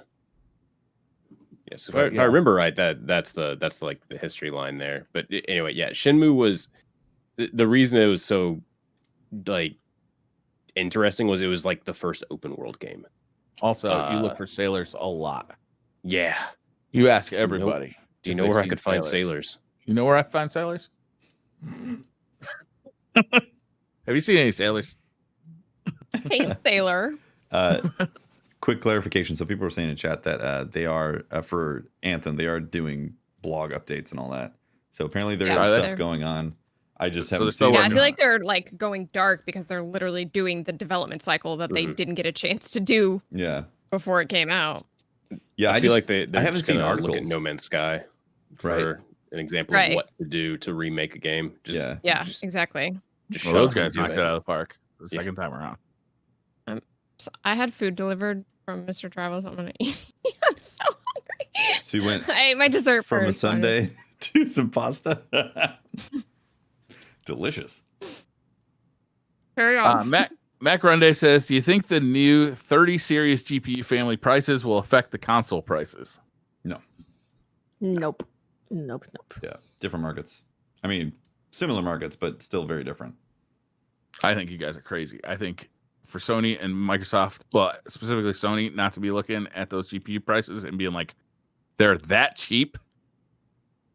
It's like, still, you still have to have a PC with it. They are. Like, you can't just buy the GPU and have a gaming system. You still have to spend at least another $500. I understand, but they are way cheaper than what we thought they were going to be. I think what we thought that maybe a 3080 Ti was going to be announced, and it was going to be like $1,000 or $1,200, and then it was. Like, I thought based on rumors that was it was going to be $1,200 at least. like probably more. It's the 3090 pricing was what I was expecting for the 3080, based on rumors. Yeah, and like the 3090 being up around $2,000, which if you look at like the previous generation pricing and the power that this is bringing was reasonable to think. And the fact that the 3080 is coming out at $700, whoa, and the 3070, which has the power of the 2080 Ti, is coming out at $500. The person who's thinking like, oh man, I've only got this amount of money to spend on, do I get a console or do I get a PC? If they buy that GPU, they still have to get all the parts for a PC. So it's not really. A lot of people already have it, and you could build a really nice PC with a 3070 in it for $1,000. But I still think if you're already set up to just go for an upgrade, then you're not really in the market to switch to console. Like you're still going to stick with PC. I think those consumer segments are a lot more intermingled than they used to be. Space Commander says, which are y'all more excited about? Although I think the PlayStation 5 is almost guaranteed to be a success out of the gate. I think people are just hungry for that console. Space Commander T says, which are y'all more excited for? Destiny 2 at 4K 60 FPS on console, or Destiny 2 at 8K on the NVIDIA GTX 3090? Well, I would love to be able to see that. I don't think it's going to happen for me because I'll need an 8K monitor along with the 8K graphics card and probably a new computer to support my 8K graphics card. Do you need PCI? So I'm excited for 60 FPS on console for sure. For the 3090 and 8K, do you need PCIe 4? NVIDIA's saying no. No? Yeah. That's a lot of bandwidth. Yeah. I got to say, though, even though I am strongly considering getting a 3090, in all honesty, but I'm not strongly considering getting an 8K. But even if I had the 8K 3090 option, I am very excited for 60 FPS on the console in the living room. Like I am super excited for that because that is going to increase my game time in the living room, which is, it's just on a PC in the office is a nice place to play, but in the living room, there's more people around. Like it's more of a social space than my office is. So I really like console gaming in the living room. The wife is usually around watching me game, where she doesn't really come into the office to watch me game. So I'm really excited for the next generation of consoles. And 60 FPS Destiny, that means I'm going to be playing more Destiny on the console, and that's really exciting. Yeah. For me, same. Like the console's getting 60 FPS 4K. Like that's just awesome. Like it levels. Yeah. It's awesome for everyone. Daniel B says, question to old news, but I'm curious what were your guys' thoughts on Rage 2? If any of you played it, and side question for Briar, are you still using them cheeks to open doors? Yeah, man. There's a virus on you. You don't want to be touching things. I never played Rage 2. What's the strat? Opening doors with your butt cheeks. Yeah. Butt cheeks. It's a strat. That's how I took that statement. I don't know. Yeah, There's another way. I assume that was the. You are don't want to touch it assuming with a your lot. hand, because then you touch your face with your hands, you get the coronavirus. Or your butt cheek, you never touch your face with your butt cheek, so it's really much safer. How do you approach it though? What's that? How do you grip it? How do you approach it? Yeah. You got to spread and bend, and just like grab on. You get a running start. No, you really don't need to. That could be dangerous. You rupture something. Especially if it's one of those diamond crystal type doorknobs. Ooh, fancy knob. Gonna tear something. I played Rage 2. You played Rage 2. Yeah, I played Rage 2. It was all right. It was. I think it's one of those type of games where it's like a lot of fun for the first few hours, and then you kind of see the same stuff, and then you do get some more upgrades and more craziness. And I think there was like I can't remember if it was a kick or like some sort of shoulder charge type of thing or a butt slam.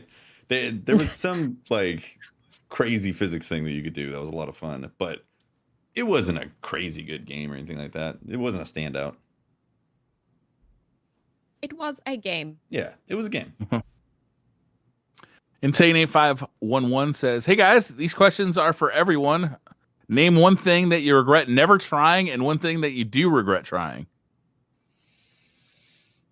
Never tried and you regret trying. Man, that's a thinker question right there. Yeah. I had a really strong reaction to trying ginger, like straight up ginger, like they serve at Japanese restaurants. Like a bite of I ginger? really regretted that. Pickled Are you ginger. I allergic? love ginger. You allergic to Boy, ginger? I so did not good. like that. Did you just take the whole like little plate and just like eat it at once, Briar? No, it was I like do. it was like shaved, kind of. Yeah. I just grabbed it's one of the, pickled like the ginger. shavings. Oh, Yeah, so and I good. put it in my mouth. Those and I are had a amazing. violent That's what reaction you're to supposed it. to do. What happened? Not me. I'm not supposed to do it. Apparently. Oh, what Maybe happened? you're supposed They're to great. do it. It's to cleanse your palate in between Yeah. each thing that you're eating, and it's delicious. Yeah, Okay. Brian, My you body said said, violent "Get reaction. this out immediately." What constitutes a violent reaction? Did you? What happened, Brian? Were you unable Suddenly to open doors for a while? Spit fire? No, it was like there was an ejection of Fluid. out of the mouth. It was not a pretty sight. Wow. Wow. Yeah.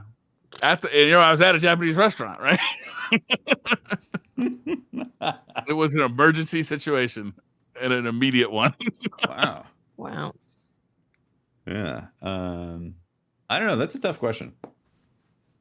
Yeah, I'm pretty like if I want to. I mean, like I haven't been skydiving yet, but it's not like I regret never doing it. Like it just I haven't had the opportunity. I like most of the food I try, except for fuck red onions, but that's like not really a regret. Oh, with the red onions. Whoa! I said what I said. I said what I It's said. like the perfect salad onion. You and Datto with like your onions. Like I remember Datto was like, if you like onions, you're uncultured. It's like onions are bullshit. And it's just like, Why do you think Datto, we're dude, together? No, yeah, I don't know know. how you cook The link anything that without bonds. onions. How do you make a delicious It's in like roast? every recipe in the world. Yeah. Yeah. Do you like eating at restaurants? They use Makes onions. everything Yeah. better. Onion I asked soup? for none. Come on. Say for every red onion I find in my salad, I'll kill you. So Is it only red like, onions? if My you- wife doesn't like onions either, actually, but she also puts ranch dressing in tomato sauce on pasta. So we know what we're dealing with there. All right, that's a bit much. Interesting. No, it's just red onions. Red onions are so aggressive. They have such an aggressive flavor and smell. And like, if I pick them out of my salad, then my hands smell like red onions forever. If I taste one, I That's literally true. can't taste anything else forever. They're rude, they're overbearing, and they're aggressive, and I hate them. Rude, overbearing, and aggressive. And that's raw. If you like white onions, also raw, gross. But if you cook them when till they're like not onions anymore, I'm into it. But not red. Fuck red. In all All right. capacities. If I get a big chunk of a red onion, I'm not a fan of that. But like a nice like shaving of the onion in the salad, man, it's delicious. Yeah, I agree. Balsamic vinegar, olive oil. God damn. On sandwiches, it's good. Like a sub sandwich. Oh yeah, I know we're talking. You were talking about going to Egypt, and with the state of the world, like I don't know that I'll ever get to go to Egypt. And there was definitely a time in my life that I could have gone to Egypt, and it would have been awesome. Mm. And I just don't know. Like You always that regret could the be my trips you don't regret, take. right? Yeah. Like if I'd never go to Egypt, I'm gonna regret it. Yeah. And I kind of regret not doing it when it was a way safer thing to do. Mm-hmm. Yeah. Yeah. That's, I feel that way about Japan because I didn't go to Mm. Japan with everyone because like I had just moved to Seattle and I had started a new job and like I probably could have swung it, but I was like, oh no, I'll just, I really want to go hard at this job and like, even though I had told them like I might be taking a trip, it's not finalized yet. Like it's just I should have gone. I'll probably end up still going. Thank F. But like if the world collapses and I never go, I'll be like, ah. well, Yeah. Yeah. I am learning how to make ramen, and specifically, I am learning how to make Ichiran ramen. Mm. Nice. So, yeah. So we'll at least be able to have that. Is there onions? Green onions. They're Mm. usually very thinly chopped green onions. They're like That's the fine. neutral onion. That's like not even an onion. It's like a baby garnish the onion. taste. I It's can like I deal. want to be an onion, but I'm not ready to commit. Yeah, I feel you on that. The traveling thing, like, Mhm. Memes and I didn't go to Japan. That would have been an awesome trip. Wish we had. Same type of thing. We were Same. like, we need to stay focused on work, when in reality, we should have taken the time Yeah. to go have an awesome experience there. You like, just don't remember anything about the work or what you did or whatever, and you're just Yeah. like, I would have remembered Japan. Exactly. Yeah. Same thing with like, I haven't been to Europe. Memes has been to Europe, but I haven't been to Europe, and I'd love to go visit. And yeah, just see all the sights. I actually like seeing old things, so I would love to go There you see go. super old cathedrals and places that Same. made crazy old stuff. I like Yeah. seeing that stuff during the day and then going out and partying and meeting people at night. Amazing. Yeah. I like doing both. Yeah. I am the worst person to vacation with because I have it scheduled out like you wouldn't believe, like to the minute, like Briar, with travel time. Yeah, Ew. I am awful. Briar turns into Fran on Yeah, vacation. I do. Because when I go on Amazing. vacation, I want to like maximize my vacation. Like I'm okay with skipping things that we don't want to do, but they're scheduled. Like we're not missing it because we didn't I schedule mean, it. You know? it makes sense, right? Because like there was a few things that we missed out on in Japan because we just couldn't figure out where people were going to be at what time and if it was going to work out. And you have to get that stuff ahead of time, otherwise you don't get to go. So it's it is smart to do that. Yeah, when I went to Otherwise, you do miss Ireland, out. I went scuba diving, and it was like, I only could have done that because I planned ahead like 3 months ahead of time. I was like, wait, you can scuba dive in Ireland? What do you go see? A shipwreck? Oh, hell yeah, I want to do that. Was it cold? I went scuba diving Yeah, it was in super cold. Iceland. Actually, I went Jeez. not scuba diving, but I went diving in Iceland on the transatlantic continental divide, Really? Cool. which is pretty cool. But yeah, for traveling, you gotta schedule one day where you do a bunch of activities, and then schedule an off day, and then schedule a day where you are like chock full. Like you need the days to just be like, I'm exhausted, because traveling is so exhausting. Your That's brain true. is constantly like bombarded by new things, and you don't realize how much that's exhausting you. Your Mhm. brain's like, I'm processing a bajillion amounts of new information that I'm not used to, and people just don't realize that. And so it's just Yeah. like, give yourself a break. I once brought some a cool things. girlfriend to Mexico, to Cancun, and the only day trip I scheduled was to Chichen Itza, the pyramid, Mhm. and she didn't go. Oh, I was That's like, I don't good think idea. I can be your boyfriend. Like this is I've done that Like, if tour. we- That Chichen Itza tour, nice. It was good, but yeah, it's a long ass bus unbelievable. ride. It's a long bus ride, but they play a movie, you know? Yeah, and you stop at a cenote and swim in the ice cold water. It was pretty. Yeah, it was an amazing place. Yeah, I would have been like, oh, bye.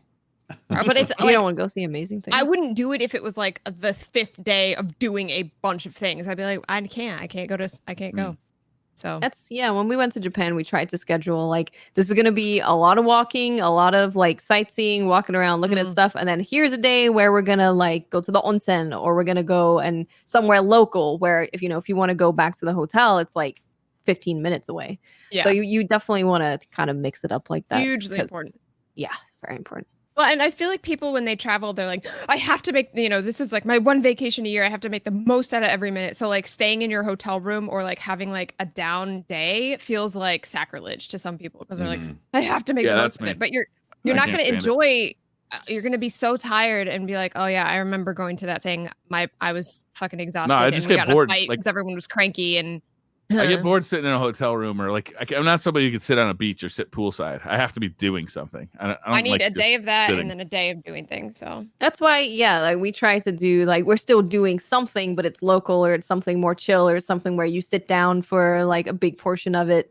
So Mhm. you're still experiencing new and different things, but it's not just walking up a mountain for the Yeah. entire yeah. day. On the third day that we were there, it's like, oh, this is the third day of us walking up a mountain to a shrine. All right.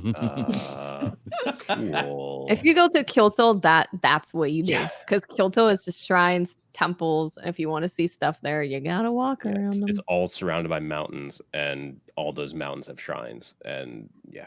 Damn. Okay, I figured something out of what I like. I'm really happy I tried, and something I regret that I did. I- or something. Mm. I Not the know question, something though. that I That's not the regret. question. I regret that you didn't do. actually go into the hot spring. I think that's what Watts was gonna suggest. I didn't actually go to the hot spring at the onsen. But no, what I was going to say is I'm really what was I really thankful for? Fuck. You weren't that thankful. You can't remember what it was. Clearly, You were thankful for the nap with Datto. Okay. I'm really sad that we took time to watch Game of Thrones while we were on our Japan trip. You're sad? Yes, because that season sucked. Yeah, but you're real. still getting It's not downtime and hard. you're still getting familiarity and you're still getting it's comforting and that enables you to then go and tackle. Yeah, a new but thing. Game of Thrones, no matter where you're watching it, makes your life worse. Season 8 made your life a worse life. It was bad. It actually Yeah. had an active part in making you a worse person. Yeah. It was sad. Yeah, I regret All right. Patrick not getting naked and going into the onsen. Wasn't that the Because the whole onsen reason? was like honestly one of my favorite days ever. It was right after we did a bunch of busy stuff, and this onsen was so there's the hot springs where you get butt ass naked and enjoy beautiful, amazing water. But then there's also like foot baths. You can get massages. They have a bunch of different food, and they set up the inside to kind of look like a Japanese festival market. So it was like an amazing place, and it was perfect for everyone was feeling really tired. And I was like, Patrick, get the massage. It's gonna help you. It's gonna feel great. And Patrick and Datto kind of just fell asleep in the onsen. Yeah, I got like the foot bath. I was like, oh fuck, that felt really good. And then I had like two beers after that. I'm like, I'm feeling sleepy. Drowsy. Yeah. You guys want to move it into rapid fire mode? Sure. Sure. Yep. All right. Bring it on. Hugo Rune says, after last week's depravity, I'm keeping it purely PG this week. This is the first time we've ever had to skip a question because it was too depraved to ask. We've asked some It nasty was about questions. religion. Was it? Yeah. How many different chairs to the nearest 7 chairs have you sat in, and which was the most interesting chair? The current chair I'm sitting in is a steel case gesture. It is a wonderful chair. I highly recommend you owning it if you can fork over like the $800. You can also go for this steel case Leap, which is the budget version of this. You know, my mother blew like my $300. mind. I was told her I need a new chair, but like they're all like the nice ones are all like $1,000. She said, "How much did you spend on your couch?" I'm like, this is more than $1,000. She said, "How much time do you spend on your couch compared to how much time you spend in the office chair?" I'm like, well, shit. Deej. Bring up a lot of good points. Mhm. Yeah, that makes a lot of sense. Fair point. Mm-hmm. 24 chairs. That's my closest to the 7 chairs. Sits in 24. Yes. Mm-hmm. What was the question? This is like office chairs or like chairs in our lifetime. Hey, Are we the talking closest 7 unique? chairs? Which one's the best? Oh, Unique? to me currently. Probably Mr. Travel's Herman Miller. He has the Herman Miller embody. It Oh, does. that's nice. I'm interested in that new Logitech Herman Miller It's combination chair. the embody. It's the With embody. Is it the blue. embody Yeah. with like, Logitech? blue. With Logitech branding. Yeah. Okay. Yeah, I need Can to get a you new check chair. out? Is there a place to like go? Does Herman Miller have like a retail store? So they have like a lot of the time you won't find like a Showrooms. dedicated Herman Miller store, but they'll have like a bunch of Herman Miller chairs in a store. All right, that's So if what you I gotta if you Google it, you can find where they have a bunch of chairs. 'Cause I'm not spending $1,000 on a chair without sitting in it first. Yeah. Oh yeah. Exactly. Yeah. That's how I feel. He when he came to visit me, I was still living in Chicago, and they have a Herman Miller showroom in Nice. downtown Chicago, and we went and he sat in all of them. All right, road trip to Chicago. Do it. The perfect time to travel. Frozen says, "What is your go-to dip when eating chips?" Queso. Mine is buffalo chicken. Mm. Buffalo chicken dip? Is that a thing? Mm. Yeah. Yeah. You can make it in a crock pot. Mm. A lot of cream cheese, a lot of buffalo sauce, a lot of chicken, shredded chicken. Shredded chicken. Sounds Okay. good. That does sound good. That's my go-to I'd say now. queso as well. Yeah. Yeah, like Queso queso, is and good. I finally found like the queso that I like. Like The queso of your dreams. Yeah, and it turns out like Amazon Fresh is the place that has it. 'Cause Oh, I've been looking in Amazon all Fresh the is great. stores, and then That's Amazon Fresh. convenient. Yeah, so I was like, oh, sick! I'm going broke. There's a Fine, pineapple dip. salsa that they have, and it's so Really? good. Oh, I like I'm a pineapple big salsa. fan of pineapples. Yeah, This is Pineapple kinda- salsa is great, salsa. or green salsa. Yeah, pineapple salsa. is almost as delicious. good as pineapple pizza. Dip is tough because like it kind of depends on the mood or like the occasion. Because sometimes That's I'm in a true. queso mood. I'm like, yeah, let's just pack in everything. A lot of the times, though, I really like guacamole. Homemade Guac is good too. You can't go wrong with guac. Hmm. If I'm alone and I'm okay with sweating out of my eyeballs, my nose, and my ears, I'll go spicy, super spicy. Mm-hmm. Mm-hmm. Okay, yeah. Mhm. If I'm around people, Mhm. maybe I want to dial it back a bit, Mm. slightly. I do like a good classic French onion too. Like it never goes out. I was gonna of say, style. I know this is ironic based on my previous mention of onions, but I also love a good French onion with like plain ruffles and Uh-huh. French onion. It's good. That's a It's good classic. combo. Yeah. Classic. Celestine says, "What's your favorite spirit? Oh, what is your spirit animal? My spirit annual 1972. Farmer John's annual, 1924. To your spirit animal. I've always been fond of 1972. It's all different numbers. You know, Mhm, the that's true. 2 and the 7 add up to 9. And there's another 9 that's in it. Interesting. Rapid fire. I'm partial to like way long time ago, like 1028. Hmm. Oh, okay. Mhm, mhm. Interesting. All right. Doughboy says you're stranded on an island. Wheat Briar. Let's see how fast Watts says eat Briar, but it wasn't Watts. It was It was Holtz. Patrick. I'm not here that often. I have to make sure. He's got to get a bite when he can. Nova to the Face says, with Spoopy Month coming up, which of these horror franchises would you have the worst time in? All right. So you're in this horror franchise. You are now an actor. Or no, you're not an actor, but you're actually in this. You're a real person. You're in the world. Real life. Yeah, it's now real. Nightmare on Elm Street, Friday the 13th, Child's Play, and The Ring. Which one do you think would be the worst? Ooh, the worst. I don't do horror, so all of them I would just like buckle down and just like give up. I'll just be like, kill me first so I don't have to endure anymore. Man, Nightmare on Elm Street is. I'm kind of leaning towards that because I like sleeping. And feeling like I can't go to sleep because I'm going to freaking die is the worst not one. a fun experience. Yeah. I feel like The actually Ring, that someone would could just be like, check out this video. I'll be like, no, I'm not going to. Keep the video away from me. Yeah. No, I'm not like going to do that. I'd succeed the best at Nightmare on Elm Street because I'm terrible at sleeping, and I'd just be like, so much caffeine and advanced GG, I'd rock it. I'm terrible at sleeping, so. But whenever you do sleep, it's even worse if you're terrible at sleeping because when you do sleep, it's awful and terrible in a nightmare. Yeah, How's that different from currently?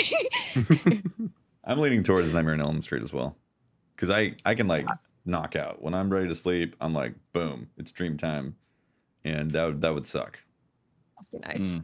I feel like it's really it's a fight for me between Elm Street and The Ring. Like I feel like I could definitely beat up Chucky from Child's Play. I don't have to worry about that. He's just a child style. What are you so fucking scared of? And Friday the 13th, Jason's big, but I think I could take him, to be honest with you. Also, like, just don't have sex and then you're good because he always goes after you right that's when you're true. like in the middle of boning down. Okay, that's a horrific trade-off, but Not sure that's the solution. I just think I could take Jason. So Child's Play and Friday the 13th out. The Ring, I can't fight a ghost girl. That's terrifying. Impossible. And I can't stay awake. But I do think I could take on Freddy. I think I could do it. I've been doing like some of that lucid dreaming stuff. I've been doing some of that lucid dreaming stuff where I like trying to control my own dreams, and that's pretty fun. And also Freddy's pretty funny, So even if I die, at least I'll have a good time doing it. I'm not going anywhere near that ring girl. That's terrifying. Oh, I'll be screwed with Nightmare on Elm Street. I'm high as hell when I go to sleep. There's no chance. Hey, it's the only way I can go to sleep. Fawn Gotta do what says, you gotta do. is a wrap considered to be a sandwich? How about a hot dog? The shit keeps me up at night. No. Shut up. It can be whatever you want. Eric Diebler says, what is the worst game you've ever played? Worst game you've ever played. Worst game. These are always I don't tough know for about me. worst game, but I fucking rage quit Ori and the Blind Forest because it's essentially just a mega jumping puzzle, and I'm so bad. I don't know why I did not click with it, and I at one point was like, "Fuck!" and I screamed it real loud. And Mr. Travel came out of his office like, "What's wrong?" I'm like, "Ori and the Blind Forest." And he's like, "Right," and then I deleted it off my computer immediately. I almost got pissed off. Bad because bad. And wanted to delete that game, Ori and the Will o' Wisp, at the very end, because there's this worm level that is stupid. Absolutely. If you thought that the platforming was bad in the game, you get to the worm level, and if you're playing on hard, it's like, get ready. Oh my god. I don't really remember games though that I just dislike because I'm like, all right, this is a waste of my brain space. Delete. I'm out. you know? Yeah. And then I stopped Yeah. playing it, so I kind of don't remember them. Because I'm like, oh, this isn't really meshing with me. I haven't had anything where I'm like, holy crap, this is terrible. Yeah. Yeah. Mortal she normally- Kombat for the Game Gear. I was so fucking excited for Mortal Kombat. Mortal Monday was upon us. And I was like, I'm going to play it on the Game Gear. That way I can play it wherever I want. And it's going to be amazing. And that game was ass. It was so fucking bad. It didn't control good. It didn't look good. It didn't sound good. It ate through batteries. It was everything wrong with any game ever was inside. It originated in Mortal Kombat on the Game Gear. I was so That's mad. because you were so excited for it, and then it disappointed I you. was so excited for it. Mortal Monday, man. Mortal Monday. Did you think it was going to be the arcade experience in your hands? I thought it'd be good. I didn't think it was going to look like the arcade experience, but I thought it'd be like playable. 'Cause That's I- fair. Honestly, assumption. that game didn't get none of those conversions were good. Genesis, Super Nintendo, and none of them were any good. But the Game Gear one was especially bad. Anyhow, I moving on, I remember. guess. I was gonna say I think like I don't know from recent memory like Anthem was really bad, but like I stopped playing it. Like I don't know. I feel like for a game to like truly insult you, like it has to like betray you in some way. It's worse when you're a kid because it's the game you get for like the next 6 months. You know? Oh, You don't- okay. In that, in As that an case, adult, Yoshi's you don't Story. have Yoshi's Story is Story. awesome. It is, but I Patrick? finished it in one night. And as a kid, I it's get like, it. Okay, that's fine. but I beat it. After just You're like, cursing "Now out what?" Patrick and screaming at him. Okay, fine, sure. Worst game you ever played. That game is adorable. No, it's It's a awesome. delight. Yeah, no, I really like the game, but fuck, that game's too short. Also, Pokemon Snap's too short. But Pokemon Yeah, Snap is too short. Do you hear they're making a new Pokemon Snap? yeah, I know. It's Yeah. called Pokemon Snipe. It's very a little different, but it's gonna be really fun.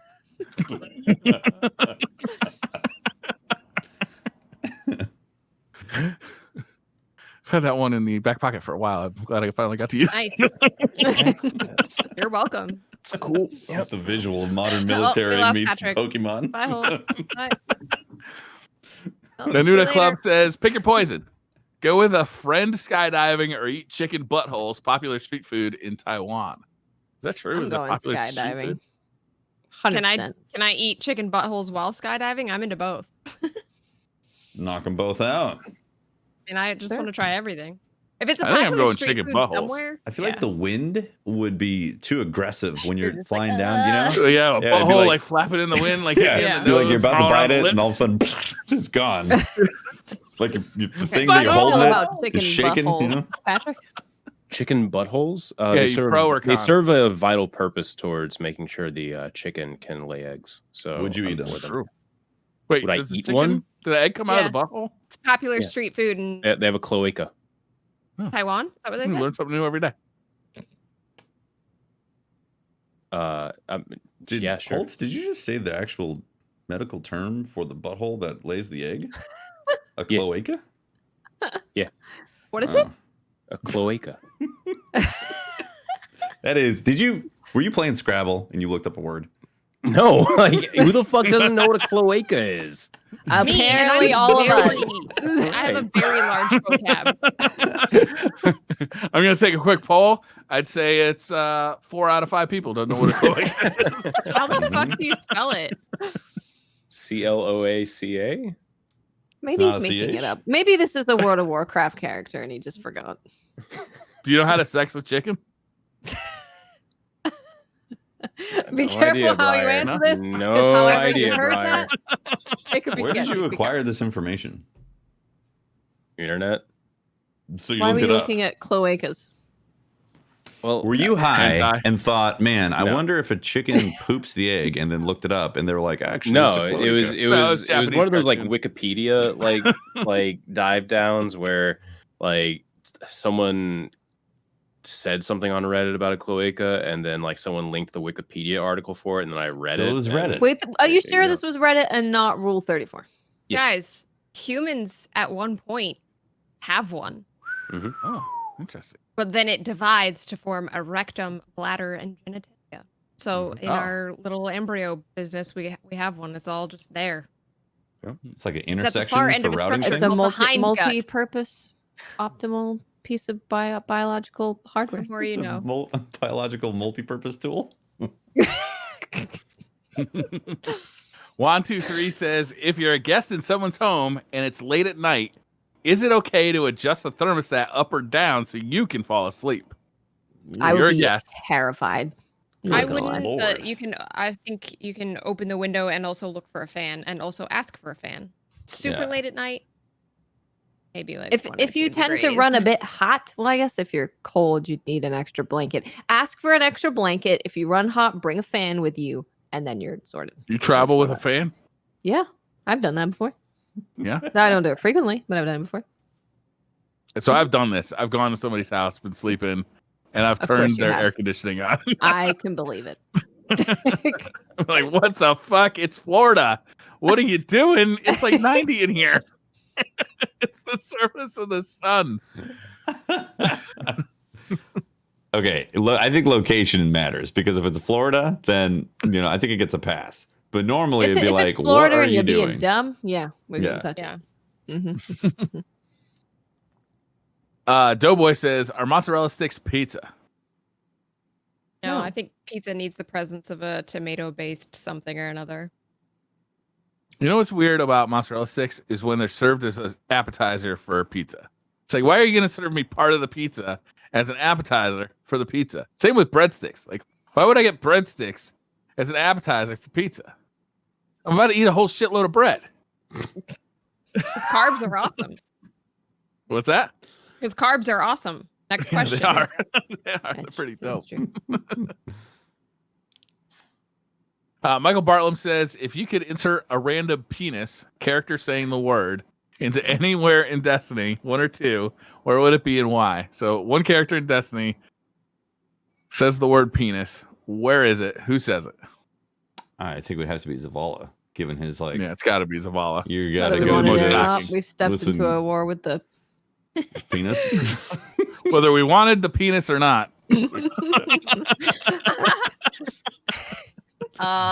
We insert the word penis in many different dialogues in Destiny on my stream quite a bit, and I found that the funniest one is from Destiny 1, which is Tanix has no penis. That's pretty good. Tanix has no penis. Yeah.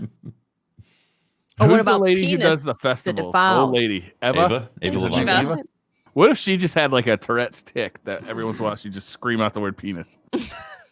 We've woken the penis. That'd be great. I would totally visit her a lot more often. I'd love that. Shade says, do you ever have a random stranger tell you that you look like a celebrity? For example, Tefty looks a lot like Nathaniel Rateliff. Who? Radcliffe. I don't know who that is. No, Nathaniel Rateliff? He's a musician. Nathaniel Rateliff and the Rat. Oh, don't- Ratecliffe? I think so. Okay, let's look this up. Yeah, Rateliff. Sorry, R-A-T. Rateliff. Yeah. Yeah, he. Oh God, he really does. A little bit. I could see it. It's not one-on-one. No, Nathaniel's I a little can see chubbier what than you Teppy is. mean, but only from very specific angles Yeah. of this guy. Yeah. But If I Nathaniel think was a little I skinnier, think it would it's just help. the beard. yeah, it's just the beard is a big thing. When I was young, everybody said I looked like the kid from was it Sliders, the show? Yes. Like they'd go between the different worlds. Yeah, People said I I look vaguely like that remember guy. that. Sliders. Oh God, I really haven't. I love sci-fi shows, so I vaguely remember that. But I don't think I look like that guy anymore. I think those days are over. Oh, Jerry O'Connell. Yeah. I could see it. I could def see it. God, that makes me remember that show now. I kind of want to go back and watch it. It was good. Yeah, no, people tell me I look like literally every redhead that exists ever. Mostly it's Carrie Byron from Mythbusters. Sometimes If it's... somebody put a question about that in, I didn't ask it because I was like, I bet she gets this a lot, so I'm not going to ask it. Oh, all the time. Carrie Byron, the redhead from that 70s show. I get I don't know, there's a couple other, but it's mostly Carrie Byron now. It's kind of like evened out. Big Johnson says, if you only have one eye, are you blinking or winking? Well, it depends on the context, doesn't it? Yeah. Yeah. A wink is Depends on intention. Yeah. A blink intention. is involuntary. A wink is voluntary. Yep. Yeah, so there you go. Solve that for you. Day one says, what is the weirdest food habit you guys have? I don't even want to hear Patrick answer this. I like eating noodles with butter and salt. That's it. Okay. No, my kids do that too. Yeah, that's good. That's a solid meal. Yeah. I got made fun of a lot. I like rice and I butter. had some tonight. Delicious. I saw people judging in the chat. Yeah. Yeah. Weirdest I food mean, like- thing. I don't know. If Okay, that- so you know, like when you take a drink of water. Oh no. So you go like, you say ah or ah, and like Yeah. you're refreshed after a drink. I do that almost every time I drink water. That's not the weirdest thing you do, I hate to tell you, but it's pretty good. Is that like involuntary gun sound effects when you like, you know, Mm-hmm. or like when you I like, do make you a know, lot of accidental sound effects. That's not what I'm eating though. Just a fun tidbit of knowledge. I don't think. I don't know. I can't think of any really weird have ones. anything weird. yeah. When I'm I mean, really hungry, when I think about weird, I think about like Mama Birding 3D Doritos, and it's like I got Correct. nothing like that. Yeah. I got nothing. Like that's not even. That's I can't weird, even- and I don't have anything near that. yeah. I have no interest. I dance. whatsoever. I do like happy dances when I'm eating because like I really like food. Oh, That's Andy not does really- that too. Yeah. You and Especially if Andy I'm share that. really hungry, then it's like I just get real stoked for it. Al Mitchell says, when was that moment that you realized cream corn was a better topping on pizza than pineapple? The hell? Go away. No one thinks that. You're Sorry, alone. I told one person to shut up and one to go away. I apologize. They deserved it. I back you up 100%. Cream corn on the pizza? Has anyone had that? Please let us know. No. Yeah, Except I've this had one corn person. on. I've had corn on pizza, not cream corn. cream Cream corn? Yeah. corn. Cream corn. Yeah, can't say I've had that before. And pineapple is superior, so you can't really beat that. Yeah, it is a superior fruit. It's elevated, ascended. Blaney McBlanderson says, it turns out that one burns more calories sitting in a 15-minute meeting than Usain Bolt running a 100-meter dash. I What? can't believe that's true, but maybe. Since I burn calories like an Olympic sprinter when I'm sitting at my job, should I update my resume to say that I have experience in the fitness industry? Yes. Yeah. I feel like we I need mean- a fact check on that before we make a ruling because All I would right, like to. Like, Or, I'm like- pretty spish. I'm pretty spish of that. Same. Is it because the person sitting in the chair is very, very unhealthy, and Usain Bolt Maybe, is so yeah. healthy that he's just like, "Phew, whatever, cool, hell yeah." Because it's the time thing. It takes Usain Bolt like 5 seconds to run 100 meters, but it still takes you 15 minutes to sit for 15 minutes. Right? Yeah. I disagree. I mean, sure, I guess, you know. But yeah, definitely update your resume. Update your resume and I just approve that message. Update your Yeah, problem resume, with and it. then when they ask for the experience, you can tell them that story. Right, and and then they're nothing gonna be bad will super happen. impressed with your huge Mhm. knowledge base and hire you on the spot. Mm-hmm. I would say just ignore all or try to avoid all physical activity things that would happen to try to verify your knowledge of that, and just, you know, put it off to the side or something. So put on your resume, but just fake it constantly until you actually become an Olympic athlete, and then you could be like, yeah, I was an Olympic athlete the whole time. Mm-hmm. I burn calories like one anyway. Yeah. I perform like an Olympic athlete in certain aspects. Last question of the night. Stoic Silver 360 says, "Is Datto getting you a puppy?" I mean, we will be getting a dog together, but Jez is allergic, so we had to postpone that. Well, fuck and then, Jez. You can't trust somebody who's allergic to dogs. I'm just saying. I mean, he still likes dogs. Like, I show him, I'm like, look at this dog, and he's like, oh, it's so cute. So like, I know that he's like a chill person. If he was like, Okay. I don't Alright. get it. Like, he still likes them, but just being around them nonstop, he just is like, so probably early next year in the springtime. What kind we'll of dog are you gonna Ooh. get? A pit bull. Nice. Preferably a blue pit bull, but we'll be adopting, so it's kind of whatever pit bull that we find and vibe with and love. So Hell yeah. Cool. I can't wait.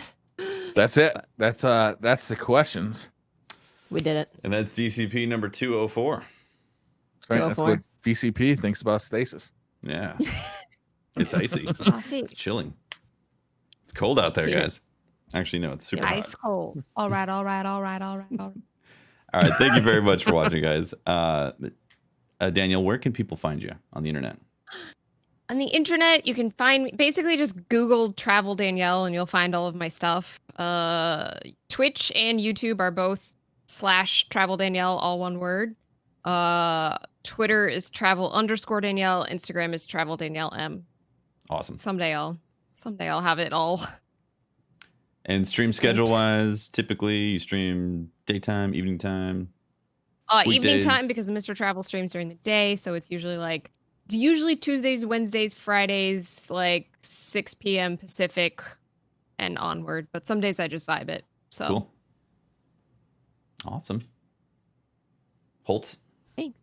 Oh, you can find me at Holtzman_YT on Twitter or just at twitch.tv/Holtzman on Twitch.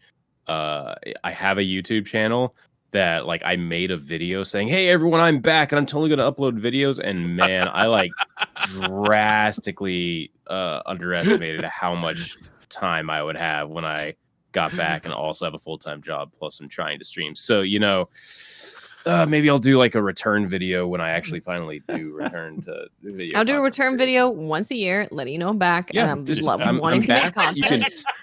can guys, I'm still back. find me at Twitch, you know. What have you Yeah. been streaming? World of Warcraft Classic, although I'm getting ready to start. WoW? You Yeah, streaming WoW? Yeah, I've been playing a lot of WoW. I just I just leveled up my rogue, been gearing that out on stream, so that's been pretty cool running raids. A lot of people have never seen like a WoW raid before, so they get to see the 15-year-old content get streamed. Yeah. hot. Nice. Yeah. Awesome. And I'm going to be playing some other variety stuff here. I'm really looking forward to Genshin Impact at the end of Yes. the month. I'm looking forward to that too. Yeah. Anime waifus together. Mhm. All of us. There you go. Briar. I'm Briar Rabbit. You can find me at the Briar Rabbit on Twitter, where I basically make an ass out of myself on the daily. You can find me waiting patiently for my airline pet captain's hat to come in. We'll be doing a stream shortly where we play a little bit of Microsoft Flight Simulator. That should go poorly, so check that out. We Gonna just finished up a be how many Dreamcast beers? stream. That was really fun. What's that? How many beers are you going to be, Dave, while flying? Oh, pilots don't drink beer. More of the vodka sort. You know, you gotta get them little bottles, right? Okay. Something that you can't smell. You can't. Yeah, be able you to can't smell it. Also, they're easy to smuggle in like your shirt pocket, so nobody sees you doing it. And you can start doing shots really early. By the end of the 7-hour flight, you might be sober for the landing. You Yeah, get you're there, right. you're drunk, Maybe not. safe. But Planes have But- autopilot. It'll be fine. yeah, but if you land at a higher altitude than like you're kind of pressurized at and stuff, you can actually get more drunk when you suddenly walk out of the plane. Like that's Now an we're actual talking. thing. Pro tip. Yeah, Pro like if you want to tip. get Pro tip: make your alcohol go further Hammered. by flying a plane to a higher altitude. yeah, if you want to get hammered and get alcohol poisoning, because that's probably what will happen. Drink a bunch on a flight going to Denver from like somewhere that's at sea level. And, That sounds like This is your captain speaking. We're gonna depressurize the captain. We have a theory to shout out. This sounds like a rich person's pro tip. I have turned on notifications for Briar waiting for the stream. So I've been waiting. I want Briar to be a pilot and bring us snacks and update us on how drunk he is. This is what I want. Give the people what they want. I had to wait for a day where there was nothing to do in the afternoon, honestly. or anything like the next day, really, too. Yeah. I am Miss 5000 Watts. You can find me on Twitter, Twitch, and YouTube. Just look for Miss 5000 Watts. And I am Tefty Teft. You can talk to me at Teft on Twitter and catch my streams, twitch.tv/Tefty Teft. Just finished up Marvel's campaign. Might play the end game. Not sure. Probably going to play Borderlands DLC when that comes out next week. Yeah, I'm also looking forward to Genshin Impact as well. And yeah, I'm also... What's that? Is that game gonna be co-op? Like, will you be Yes. able to I think play so, with friends? yeah. Oh Yes. shit! Yeah. Right. Yep. Oh man, we should have Mhm. DCP waifu squad. There Yes. we go. That'd be fun. With cosplay? Oh, I don't God. know who my waifu is yet, so I can't commit to the If you want to cosplay, go for it, Watts. But No, I want you guys to dress up as anime waifus. This is what I want. I'll wear cat ears. I'll wear Perfect. kitty cat ears. That's the most I will can take commit to. I'm not committing anything. Oh my god. Okay, so I didn't know what the hell you guys were talking about. So I googled this. Uh-huh. This game, I mean, it looks gorgeous, but it's definitely creepy. It's Breath of the Wild with And? waifus. And we can How play old together. are these girls supposed to be? It's Exactly? anime, Adult. Briar.